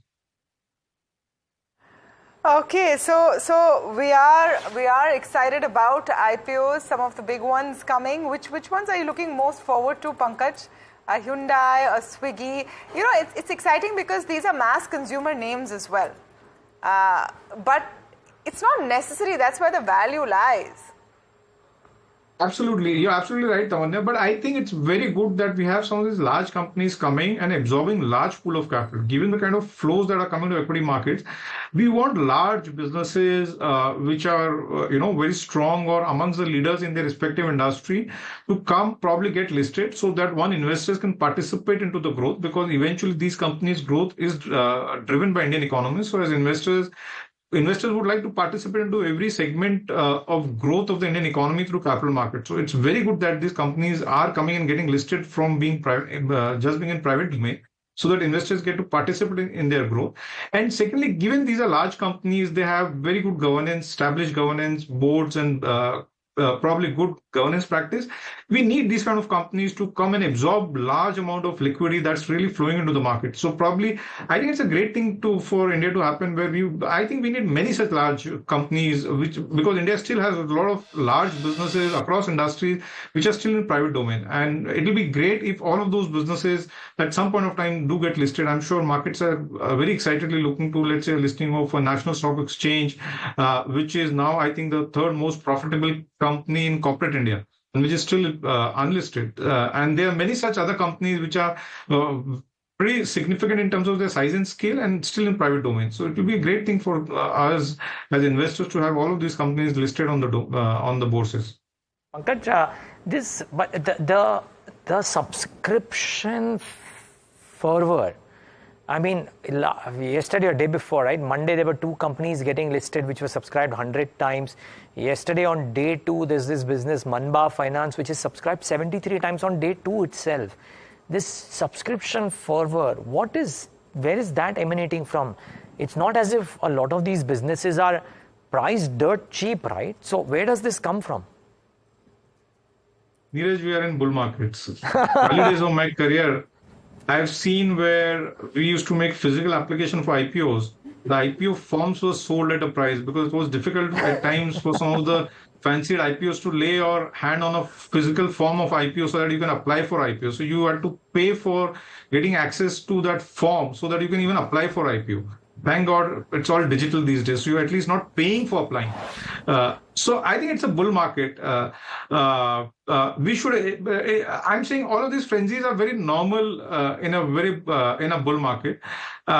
Meaning, it's always been my view that it's the business of markets to create bubbles and burst bubbles because crowd behavior is never rational. So if markets are creating bubbles, they're doing their jobs. Stock markets do create, bubbles, and eventually it's a self-fulfilling cycle where they by their own mechanism burst those bubbles as well. We are in an environment where we are clearly in an environment where there's a melt up on equities globally, and India actually is the most expensive and the hottest market in the world. Everyone in the world wants to invest into India, and obviously there is a large pool of money which I understand from my conversation with global investors is waiting to come to India. So, if at all anything, my view is that valuations in India will only get expensive. This markets will only get hotter before we finally, before we see the peak of this bull market. All right, thank you so much for speaking with us, Pankaj Murarka there. And the peak of the bull market is perhaps yet to come. The kind of faith that companies are showing in the Indian investors and Indian investors showing in companies, actually more like it, is also important. And Niraj, this is something in that conversation with Anu Iyengar yesterday, who's global M&A head of JP Morgan, and this is something she reiterated, that we are at a time when MNCs are very eager to list in India. They are keen to list in India. So that you probably see more of those down the line. Take advantage of the valuation. Exactly. The Indian investor, the Aam Admi Indian and Aam Aurat Indian investor has really changed the game. All right, Jagannathan CN is joining us now. He's Chief Financial Officer at Sonata Software. Mr. Jagannathan, great to have you on the show, and thank you so much for speaking with us today. Let's just start with an outlook and what Q2 is looking like. It has been a tough space for the last several quarters. Now you have some, I would say, directional tailwinds coming in, rate cut, etc. But on ground, are you seeing those green shoots emerging? Let me start with good morning to all. Let me start with the positive aspects of the market now. Yes, the green shoots are visible now, and we see the trend may emerge into a better market situation for the IT companies. But I'm not saying it's going to happen tomorrow. It may take a couple of more quarters to happen. But definitely there is a green shoots we are visible in the market, not recent. But if you ask me, is that has it taken out the uncertainty in closure of the large deal? Not fully. Some improvement is there compared to last few quarters, but definitely it is continuing there. But green shoots are also visible, and particularly few sectors are doing better than the other sectors. And we believe that if this continues for a couple of more quarters, it will be better FY26 for us. That's the outlook we have for this.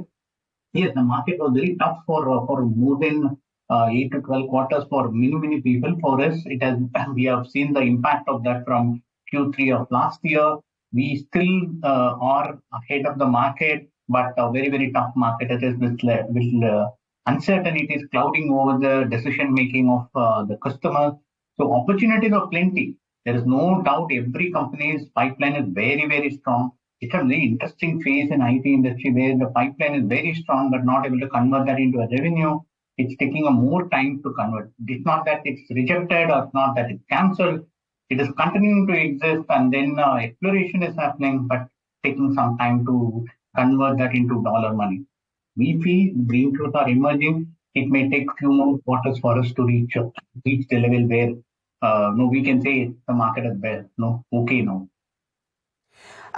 Mr. Jagannathan, can you tell us about your recent multi-year IT outsourcing deal? Because that's really the newest thing and what everyone is interested in knowing about. It's a US-based healthcare and wellness company. You're optimizing their budgets, their IT budgets and cost efficiencies. What is the size of the deal? What can you share, and margin impact? We haven't shared the size of the deal. But the deal is the second largest deal for Sonata. We have announced the largest deal at $160 million. It is not of that size, but definitely second largest deal for Sonata, and it is a 7-year deal. This deal is interesting because we are going to deploy the AI for them to to build a AI platform for them or to optimize the entire IT cost for the customer over a period of 7 years. First 2 years, we'll develop the AI. The subsequent 5 years, we'll be implementing and running their operation and then handing over that to customer. The initial phase of the deal has a rebadging of people in on-site also added to the investment on AI. So there is going to be pressure on the margin for the first 2-3 quarters. Margin will be lower for us. It's not negative margin. It is, but after 2-3 quarters, it will start coming towards the company average. Maybe after 2 years, we will cross the company average also. Overall, for the 7 year, the deal has margin better than the company average. But first couple of quarters, it is going to have pressure on the margin for us because this is a large deal. Why is that, Mr. Jagannathan, that you'll see pressures in the first 2 or 3 quarters? We have taken over rebadged people in on-site. That's a major element of it. So moving them to the offshore will take 2-3 quarters for us. Second element is we are also continuing to invest on building the AI platform for the customer. So that will continue for some time. But the initial days will be more to build a platform as well to have the on-site people who we have rebadged from the customer. Okay, Mr. Jagannathan. Mr. Jagannathan, good morning. Niraj here. A couple of questions really. First, I heard you say in your opening answer that the business momentum, you didn't say momentum, but whatever term you use, you said is looking very, is for lack of a better word, unsure right now. Now, do you sense that this is because the elections are around the corner, and could that change post-election, or are these business cycle decisions which you can't predict as of now when they will change? No, I have the same answer as you have, right? We are also observing the same data. We all know that Fed rate, US elections, and all these things are having an impact on the decision making, but nobody can predict exactly what is the reason for it. But there is some uncertainty in decision making that is continuing to have. But there are green shoots also emerging. Few of the areas green shoots are emerging. We see that there are prospects are coming to closure. Slowly the requirements of customer is also increasing. And definitely green shoot exists, uncertainty exists, is coexisting at present. It may take a couple of quarters for us to settle down. We are also hoping that US elections after that may bring a better situation for the IT industry. The other aspect of it is the technology cycle by nature, because once the AI, Gen AI has come, every deal customer wants with AI incorporated in that. It's the 100K deal also, they are expecting what happened to Gen AI in that or AI in that. So we have to bring in AI in every area. But if it becomes like more than $5 million deal, customer is thinking, should I spend now or should I wait? Because every day there is a technology upgradation happening in this AI space. So they are saying like, let's wait and watch. Okay. So this is the situation on the technology cycle also, along with other factors, whatever we all know, the other factors, what is there in the system now. We hope after the election, because the Fed rate is also moving in the right direction, it may change. Got it. Okay. So does this change in any fashion the earlier guidances that you had given? I mean, one thing is to say, no, we're still hopeful of making it. The other thing is to maybe say that if the environment is uncertain, I don't know how sure can you be of meeting those guidance in FY26 or 27 as the case may be. No, FY27 we are confident because we know how, that. Sir? How, sir? If you're not sure of what will happen in the next 6 to 9 months, how are you confident of FY27? I'm just trying to understand. So this is all the traction in the pipeline, what comes in, right? Even if I consider the elongated time to close the deal, which is like instead of 3 to 6 months, it has become 6 to 9 months. We factored the elongated time and then arrived at the number. That's why we pushed it from FY26 to FY27. Okay. That's a fair piece as well. The other small question that I have is attrition a thing of the past, or are you still grappling? By you, I mean you and others too. But is attrition a thing of the past, or are you still grappling with the same?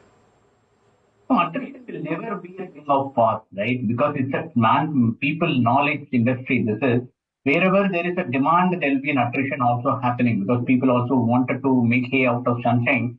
So that definitely, there can be an attrition will continue to exist. But what has happened, what I feel is I've been in the IT industry for 2 decades. in IT industry has now understood, no, we do mistakes, but we have understood how to manage this attrition and then retain people and then develop them over a period of time. So it is in manageable level, it is not out of control, but will not become like very, very less also, because the new technology areas, person with AI skill will have a better demand in the market at present, right? So those kinds of pockets of area, technology spaces where specialists are required, or special technology skills are required, the demand will continue to be there and attrition will continue to be there. Just one point that you made in your earlier response, Mr. Jagannathan, was how every client wants an AI element. Even if it's a small deal, big deal, whatever it may be, you need an AI sprinkle on it. How is Sonata Software poised or placed for these kind of demands? What does it mean for you in terms of cost? And, how are you scaling up on the AI front? Very interesting question. So this is the challenge in front of all of us. We cannot get the skills readily available in the market, except for very, very few elements of it. The rest of the portion, we have to develop people on our own. So when we decided that AI is going to be the focus area for us, we have been mentioning that 1.5 to 2% of our quarterly revenue, we are investing both in AI as well as in Microsoft Fabric, apart from other investments. We are focusedly investing on it. What the team does is we have put people to develop the use cases for various industries. We have upgraded our platform, Harmony.ai. We were one of the first few mid-sized companies to launch the platform for AI. We continue to develop the platform and then bring in more value to the customer. Point number one. Point number two is training for people. We have Sonata University and we have brought courses and we have asked people, we have made people to undergo the courses. And I wanted to make it interesting that all people, it's not delivery people, it's like all across the organization, 67% of the people have undergone level 1 training for us, including my own team, finance, legal, everybody has undergone a first level of training on AI. We want to make AI as an organizational initiative. First, we will make Sonata as an AI-enabled company. Then, we can automatically make the AI presence felt in other customers' business also. We are very, very focused on it. I'll give you an example. One of the payables vendor addition as an example. We have developed an AI for internal consumption and we have deployed a version of it different for the customer, and it has saved him a lot of time for the customer. So these kind of things, we can make it happen internally, test it, put it in use internally, and then make it to sell it to the customer also.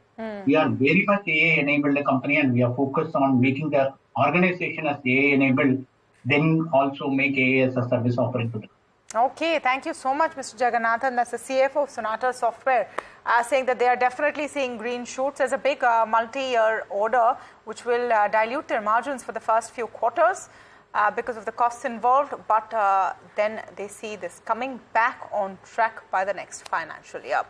All right, Lemon Tree Hotels also in focus. They've been signing a whole slew of new deals in just September. I had the chance to speak with the chairman and managing director, Patanjali Keswani, on what the plan is. Take a look at that conversation. I think our geographies, Tamanna, are all over India, because that's where we are focused. I think in H1 we've signed 21 hotels and about 1,500-1,600 rooms. And this is just the beginning. We have at least an equivalent amount planned for H2, and it's just accelerating. So this is really mostly managed hotels. That is that we provide the brand and the management, but we are also going to now aggressively expand our franchised properties through the Keys brand. And I think that is going to be the really big play for us in the next 3 to 4 years. So we could see maybe end of this year about 3,000 rooms signed, say about 250, 200 odd hotels maybe. And will this be evenly spread? Are there any specific locations that you're looking at? So we have a two-pronged approach. One is that we have a lot of owners who directly approach us. So in that sense, it's a reactive approach. That, we get people who want to sign with us and, wherever they come from, as long as we think we can add value, and we think we can add value everywhere, we sign those contracts. Then there is a proactive approach, which is where we think we need to be from a network perspective, where we see new airports opening, better connectivity with 4-lane highways, Vande Bharat trains, or new developments happening on the commercial front. So that's the proactive strategy. And we've identified, look, there are about a little under 200 rooms in India with more than 500,000 population. And with increasing urbanization, obviously this will increase. There are airports being announced for many new cities. So looking at from that perspective and to grow our brand and network, we go after those locations and try and get hotels there too. So it's both proactive and reactive. We've also seen one other thing which is happening with the company as we observe, apart from the new signings, is a bit of a squeeze in margins in Q1. It's generally maybe a soft quarter, you had elections as well, but also because of renovation works going on. Give us a picture of whether most of that is now behind you. So, as far as our own network goes, we own about a little under 6,000 rooms. Actually, we are, I think, the second largest owner of hotel rooms in India. And what happened is pre-COVID, we really had, from 2019, we had stopped renovating hotels because obviously initially it was due to COVID for the first couple of years, and the next year or two it was recovering. So we realized we normally renovate 1/6 of our hotels every year. Think of it that over every 6 years, you have a new refreshed product in each of our hotels, owned hotels. But because we did not do it for 4 to 5 years, we had a lot of hotels that were very old, whether it was the rooms, the public areas, the restaurants, the banquets. So we decided to very aggressively renovate this year. And we will do so next year too. In fact, even the preceding year, 2024. So in total, we are investing about 250, I think 270 crores, of which about one third or 40% will be capex, but about 160 crores will be opex. What does this mean? It means that somewhere at the end of next year, calendar, we will have completely renovated all our old hotels, including the Keys portfolio, which was in really shabby state when we acquired it. And the new hotels, obviously, which we've opened, we will not need to renovate. So in synopsis, by next year, the entire owned portfolio will be completely new. And it's a good time because I think, and that's a view I have, that India is going to undertake or go through a structural shift in demand for branded mid-market hotels. And we are very much at that inflection point where China, Indonesia, and various other countries were at this point in household income. No, so just to come to the number, the last was about 700 rooms were under renovation. Is that pretty much done? What would be the number currently and what we would see by Q2? So every quarter we renovate about 700 rooms. Okay. So if you look at 6,000 rooms, about 1,500 rooms are new. That is, they opened in the year before COVID. That leaves 4,500. So we really need to renovate 4,500 rooms. We renovated, I think, about 600-700 last year. We're going to renovate 3,000 this year and another 1,500 next year, and that, or 1,000 next year, and that will take care of the entire portfolio. Okay, so by FY26 you're done. Where does that leave you in terms of margins? Do you see margins remaining at the current levels that we saw in Q1? No, we will do better because Q1 we had a squeeze on revenue. Fundamentally, see, think of it this way, Tamanna.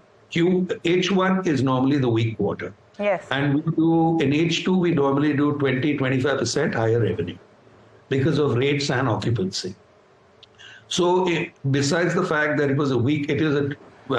typically weak quarter, we had elections, we had a heat wave, we had multiple other things happening together.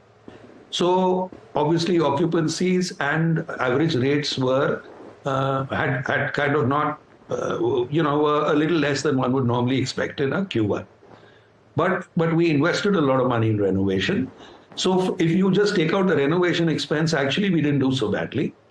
Q2 we will do better, a few percentage points better than Q1. And I think you will see us go back to Q2 previous year similar margins this year. Can you say that last bit again? You will see us going to which margins?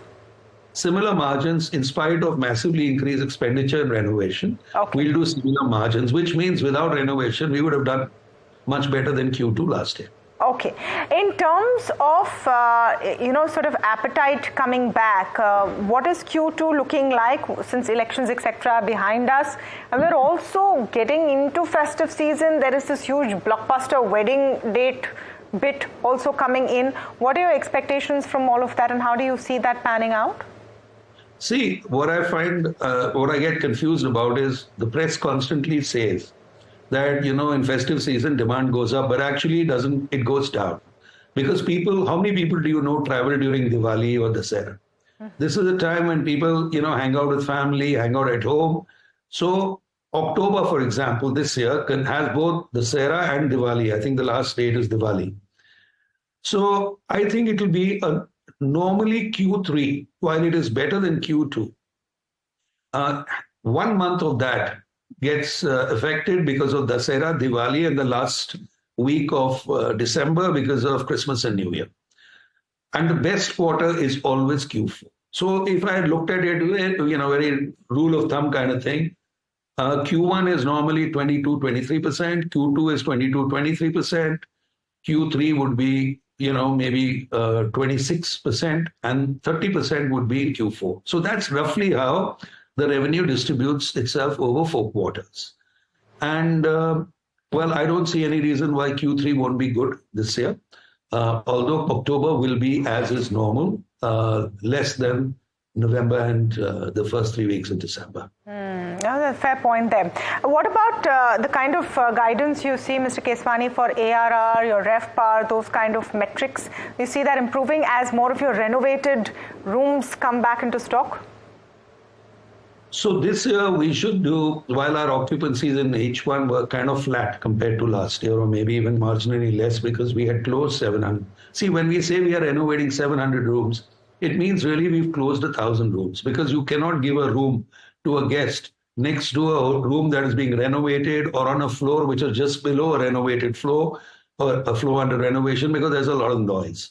So about 20% of our inventory was shut in Q1 and 20% will be shut in Q2. But I think in spite of that, we did very, very well because our occupancies are, in that sense, close to 85-90% of the operating inventory.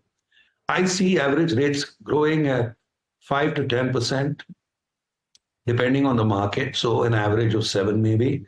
But when our entire inventory opens as a fully renovated product, then I would be very disappointed if, assuming, of course, no unforeseen stuff, that our average rates wouldn't go up by 12-13%. And that means actually, a massive operating leverage for us once the full renovation is done.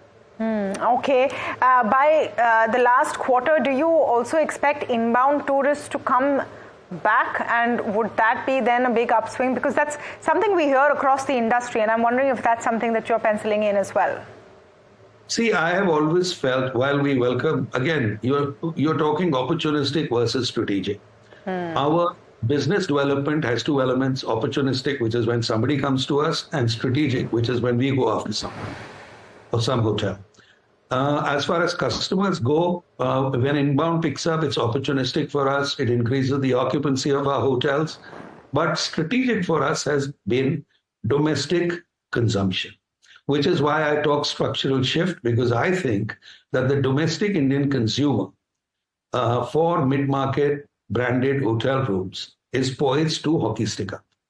And strategically, we are focused on that. Of course, international travel coming into India is a benefit, but I don't see that growing at the same rate, in spite of a much smaller base, as domestic travelers, because that is where the real shift from discretionary to non-discretionary consumption of branded hotels will happen. Just absolutely last question, sir, and it's about floor hotels. What are the plans for listing at a time when IPOs are being received pretty well? Is this the time to take the plunge? 100%. I have said this before publicly that we will list floor. It is the timing that I'm not certain about, but it will be sooner rather than later. And yes, it is very much under consideration. We are just looking at the various routes by which we can make Fluor a public company. In this calendar year, can we expect something this calendar year? No. Okay. Calendar year is 6 months, Tamanna. I don't think it's possible. We haven't filed a DRHP, nothing, so it's not likely.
On the sidelines of the JP Morgan India Investor Summit, we are in conversation with a man who needs no introduction now. A lot of viewers in India now know him for his wisdom around where India stands on the pecking order of global markets. Rajiv Batra joins us right here. Rajiv, great having you. Thanks for joining in and thanks for having us in your conference. Thank you. Thanks for having me.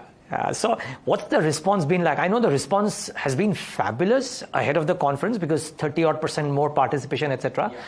But you've spent about, 36 hours here in the conference. What are people asking you the most about and what's your response been to that? I think the foreign investors who have visited, and especially the one who are visiting for first time, are really shocked to see what's happening in India. Like, they didn't anticipate that even if the stocks are trading at around 50 PE, 70 PE, there is still a mad rush chasing that name over there. Because if you go outside of India, if you're trading at 15, 16 PE, so, oh my God, that's expensive, I shouldn't touch. But here, if it is 50, 60, people think, oh, it's a value. Don't you buy on this one? And this is largely because the first-time investors who are coming from territories like China, Malaysia, or even I will say some part of the Middle East, all these markets are trading at a multiple of around 8 to 5 P kind of a zone, 15 P kind of a zone. So when you reach to a country where large cap is 24, mid cap is 50, I don't even want to talk about SME cap, which trade at some berserk valuation. So taking all these factors into account, there is a surprise. But Interestingly, I remember last time when I was there on your show, we highlighted that JP Morgan expect $100 billion inflow in Indian equity market. Money has started coming in. Last 7 months, India has witnessed $11 billion inflow. And these people, foreign investors who disagree with that thesis, are now not questioning valuations and investing in Indian equity market. Hey, that's great to know. So two questions from your first answer.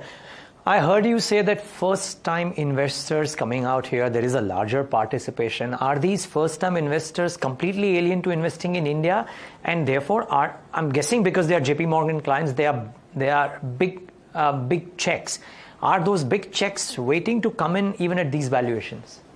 No, so definitely for them, even if you offer a stock or a sector which gives them only 9% earning growth, my domestic investor may not like that particular sector and stock, but you ask somebody outside whose country is delivering 0 or a -% earning growth, from them 8 to 9% kind of a growth with $50-60 billion market cap, for them it's an wow moment.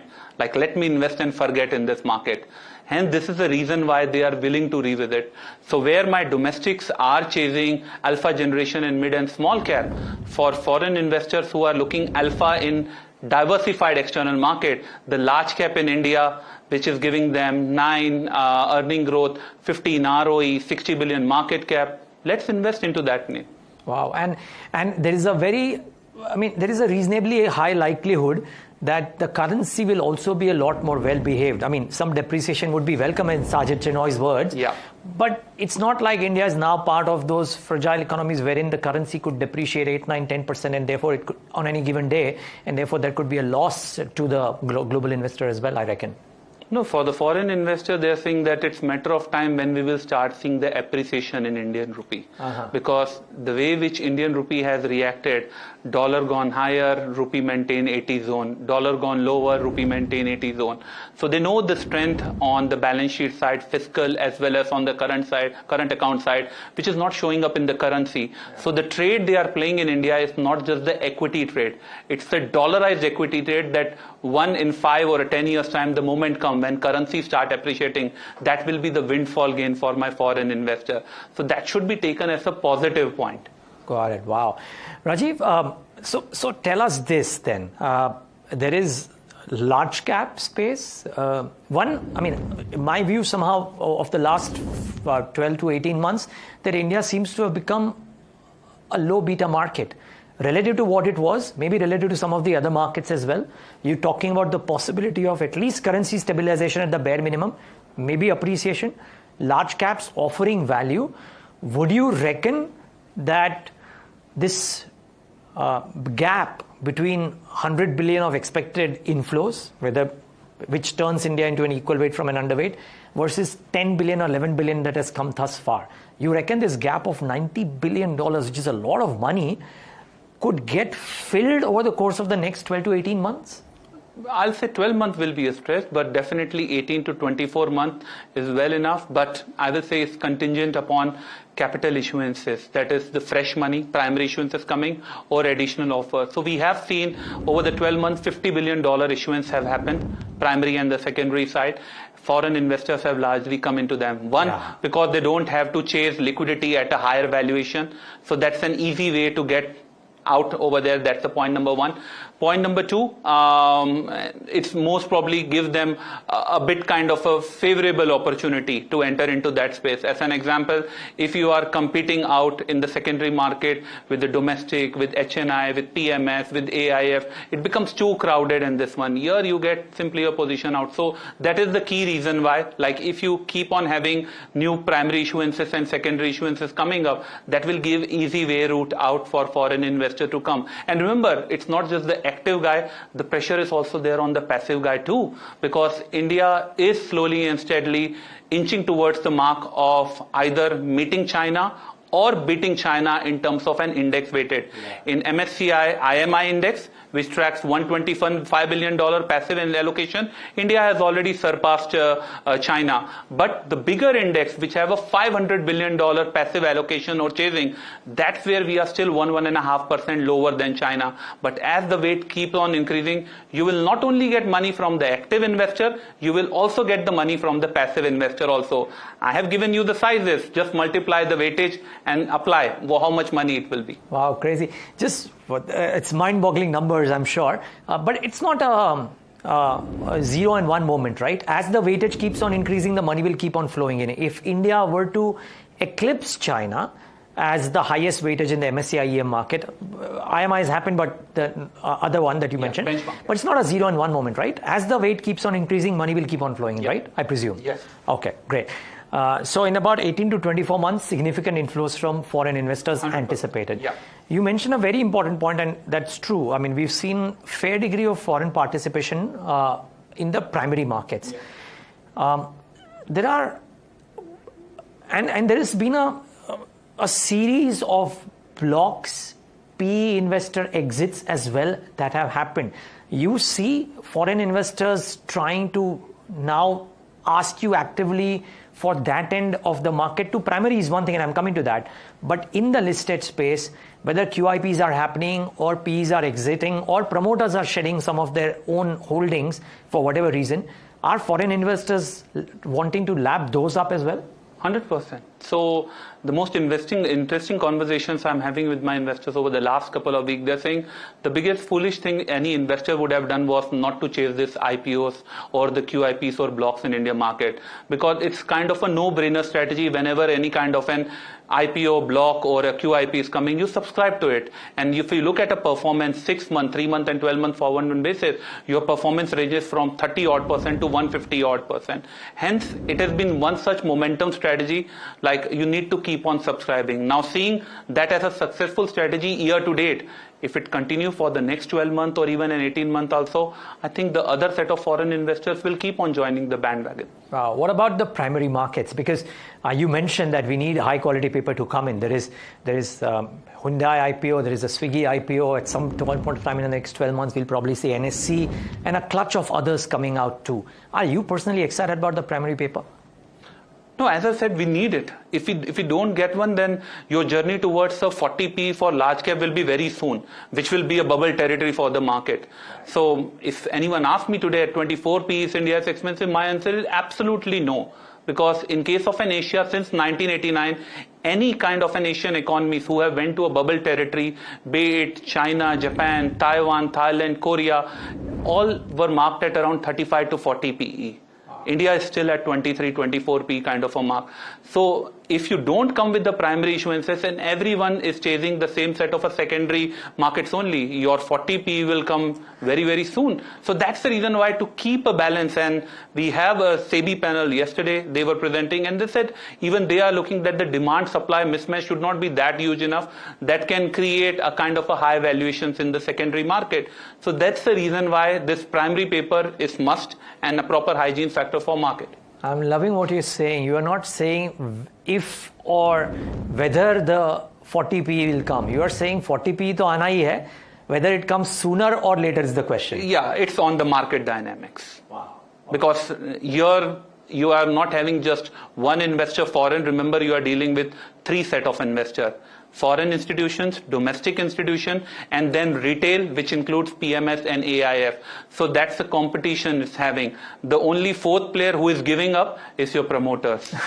Like from a 70% holding, they have come down to 58%. But that's not outlandish, right? A lot of people raise eyebrows. US has been through that journey wherein promoters gave up their holding. Is that something that you question, or you believe that's just part and nature of a market development I think process? if we talk about the Vikasit Bharat, then in a developed market, the free float is quite high. The liquidity is never an issue. In US, the retail holdings of the market, direct and indirect, is 48%. In case of an India, if you look at a retail holding overall, which includes some PMS and AIF too, it's only 8 to 9% of the market. And if you look at the household balance sheets on how much allocation they have allocated, 6% only, because most of the other are in gold, physical assets and the term deposits in this one. So right now, the limit from here to go higher is multiple times. So that's the reason why I'm saying like valuation, no problem for me. Promoter or a PE selling should not be a problem for me, because you need a very diverse market where everyone has a share, rather than an illiquid market where only one set of an investor is purely owning the market. And that's why our beta is lower and we are seeing the you can say resilience in market. Yeah, sorry, I'm trying to wrap my head around this. I'm reconfirming things, Rajiv. You are saying that everybody is raising question marks around the valuations of the Indian markets. Sure, in the mid space there may be, but you are saying that we are headed higher both on the absolute levels as well as on the multiples as well. Yes. Okay. Yes, another way to look around, Niraj, would be look at market caps to GDP ratio. The peak market cap to GDP for India was 150% in 2007, the last cycle which we have seen.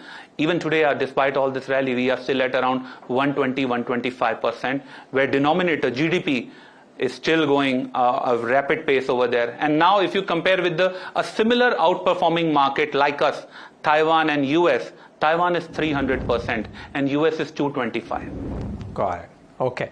What excites you about India the most? Because there is a lot of stories being out there in the market, a lot of stories getting developed, which might become really big in times to come. From your vantage point, what is it within India, bottom up, sectoral, excites you the most currently?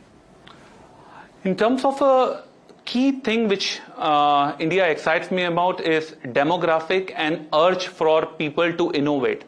It's like, even if we talk about the literacy, not just on a basic schooling side, but even a tech, financial literacy, India has quickly become adaptable to changes and innovation at quite a faster pace.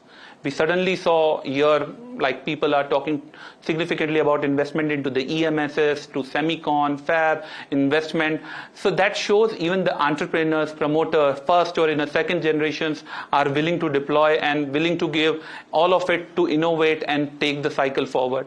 So rather than being stubborn and saying we will grow on this criteria only, India is being quite flexible enough. And that adaptability has become now a key for India. So that's the reason why if any changes are happening globally, be it on the nuclear side or even on semicon side or even space side, which Prime Minister Narendra Modi is doing really good work on, or even on EV side or green energy side, India is looking into the forefront. Even if we are not there in top 2 or top 3, we will make sure India is either in top 5 or in a top 10. So that has become a key. So we can definitely choose the sectors and themes that are coming up. But according to me, the key is the way people are flexible, adaptable, and innovating at a constant pace. Now within that, you can say themes that are emerging. It's like power, your infrastructure, EMSs, even now on still on the EV side. So themes are multiple, but the key for me is that innovation and adaptability. Okay, I'll come to the innovation piece, but I'm just trying to understand the themes that you mentioned within that, right? All of them, the bearish argument out there is that the valuations of some of those are extremely expensive, be it EMS, be it power, and maybe not power financing, but almost everything is related to power, has become very expensive. How are you constructive at these valuations on these? Maybe I'll counter question you on this one. Like you go a decade or 2 decades back, you pick up the FMCG companies, you pick up the top-notch private banks, you pick up any kind of healthcare companies. Either they were trading in the price to earnings ratio of 40 to 50, a decade or 2 decades back, or the price to book of a financial 4x, 5x price to book over there. But still, the stocks keeps on rallying and analysts keeps on defending their price target and keep on raising higher. Where is the key? The key is in the DCF model. What kind of a terminal growth rate you are implying? So if you are implying a terminal growth rate of looking back of 10 years and 20 years where things were slow and cycle was not at that you apply 7%, 8%. Now suddenly because your nominal GDP growth is rising, government is putting more focus toward that, and that wants a terminal growth to be double digit or even a high teens. If you apply that number on your DCF model, for 10 years, 15 or 20 years, valuation will not be expensive. So rather than doing that, now to justify every couple of years or 3 years that, okay, my 70 EP stocks will still give me a 20% upside next year, what the analyst will do, he will keep on increasing terminal growth rate by 1%. Rather than doing that exercise, take a structural call, see where the country is heading in 10, 15 and 20 year direction, raise your terminal growth once for all, and also reduce your risk premia. Because with India entering into the GBI EM index, which calls for decline in the bond yields over there, decline in the risk premia as we talked about the lower beta, that is another factor which will support the market. And most importantly, we kept on questioning on earnings risk premia for India over there. Look at the 2-decade performance. US have given us 4.5, 5x return. India has given 6x return. The only market who have a tenacity to either perform in line or beat US in US dollar term is only India and EM. An India bull would love listening to you, Rajiv. I must tell you some very compelling arguments. The other question is, and then I'll come to the innovation part and finally end with what are the risks facing. The other question is a lot of the themes that you mentioned. EMS may not have as much of a supporting infrastructure listed, but power. Power generation is one, but the whole power equipment, T&D, etc. is a mid-cap, small-cap sector. It is not large-cap. The growth rates seem promising, but the valuations are expensive there for sure. So if you're playing power, let's say, and you're talking about the terminal growth being higher, etc., is it true for the whole ancillary pocket as well, or is it only true for the top-tier companies wherein the liquidity is also very high? No, this will be the much more an average one, but depending on the chain, on the value additions which you are, and in terms of a competition in the pricing power, the things will differ. As an example, right now the transformers guys or the grid guys, they are charging you higher valuation in this one because supply is a constraint, not too much competition is there, pricing power is there. So by default, they will enjoy a certain higher pace of a growth. Place which are crowded enough and where you have intense competition, pricing power is also lower, there you will not be able to generate a much higher growth premium. You will be generate on an average kind of. So that's where within the chain we will need to differ just based on the two component, pricing and competition. And remember, competition should not be just the competition right now. As we talked about innovation, remember as the demand rises, we see more of the startups start joining the bandwagon. More of the P and VC start deploying on the particular sector so that they enjoy the demand which is coming through. So similarly in the power ancillary space also, maybe a 5-year or 10-year down the line, as the startups or the P who are investing and the new capacities start coming, they may start seeing the reduction in risk premium also. And that's where your growth will also come set a bit lower. So it's important which part of the chain you are looking and then looking at these two dynamics. Got it. Sanjay was telling me that JP Morgan as a house seems very constructive on real estate as well. Are you personally still constructive on real estate? Definitely. I think for crux of any equity market, capital market, real estate is a key. And if real estate sector is dysfunctional, you will see neither growth nor there is a vibrancy in the capital market. We have seen what China has been going through post what happened in the property market segment side. So that is the key reason why we are seeing with the income power, urbanization, rising trend, and now hopefully we are seeing some inflection around the rural consumption and the rural growth also. So that will be further supportive for the real estate sector overall. Okay. Last two questions. One is just a bit of an elaboration on this whole innovation piece that you spoke. Now, in some sense, there are hubs which are becoming startup centrals, right? I mean, you have a cafe you walk into, you have a bunch of people out there trying to build a startup, and it's not just one table, multiple tables out there. So there is innovation happening at a frantic pace in India. What has impressed you the most from an investor lens? Within that whole gamut of newer themes that are coming out and newer innovative business models that are coming out, what has impressed you the most? No, what impressed me the most is on the way we are functioning on the AI side. I know there are still a constraint because India is a lot more dependent on the imports of hardware, components and everyone, but that's not stopping them to take a step forward over there and evolve and try to rub shoulders with the global giants out in the US, Europe, Japan, Korea and Taiwan. And I've seen that happening because I'm based in Singapore, what the companies in Malaysia and Vietnam have done. So seeing their cycle of last 5 to 6 years, how they evolved and then they partnered with multiple companies in the US as well as China and Japan. I think even India is also moving towards the same direction, looking at the cycle. But considering the size, scale, pace and the policies, yesterday we had Union Minister Ashwini Vaishnav joined us and he highlighted government plan. It was really exciting to see about how much government is trying to invest into that space and try to promote overall that sector. So with the talent being in place, clean energy, which is the key overall to supply over there, top of it policies. So you have a positive trifecta going for this entire space to pick up. Now you name it under AI, EVs, or you want to name it under any other sector with the space, the other one which is coming up, or even in the defense right now. I think all the spaces it is going through, because in India there is multiple opportunities right now are available, and that's the reason why when any young graduate, as you mentioned working out of Cafe, being an engineer over there, he's not just thinking about a job, the 9 to 8 hours job. He's thinking even about back of the mind how I can contribute as an entrepreneur, how I can innovate and provide something new to the country. So that is the change which I have seen happen over the last 10 to 15 years in India. Got it. Risks to this very promising outlook that you've portrayed for in us. Emerging markets, remember, always the first risk is policy and politics.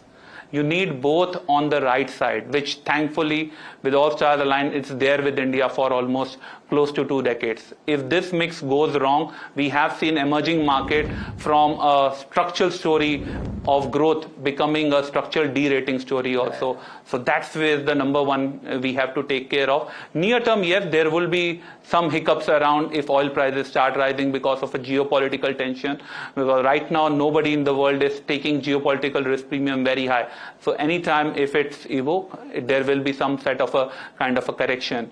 Oil prices, yeah, that's nobody can guess which direction it will move. It is also linked to geopolitics as well as demand, which is slowing because China growth is at a 3 handle. US is also on the soft landing side. So oil prices is also not a concern for you. And last but not the least, unemployment. So remember, the other problem beyond policy and politics is unemployment. India have been blessed where our unemployment is in a single digit kind of a mark rather than neighbors who have a high teens unemployment number. So if unemployment is not there, you don't need to focus on consumption. You can still keep on growing through investment, capex and overall investment in the system.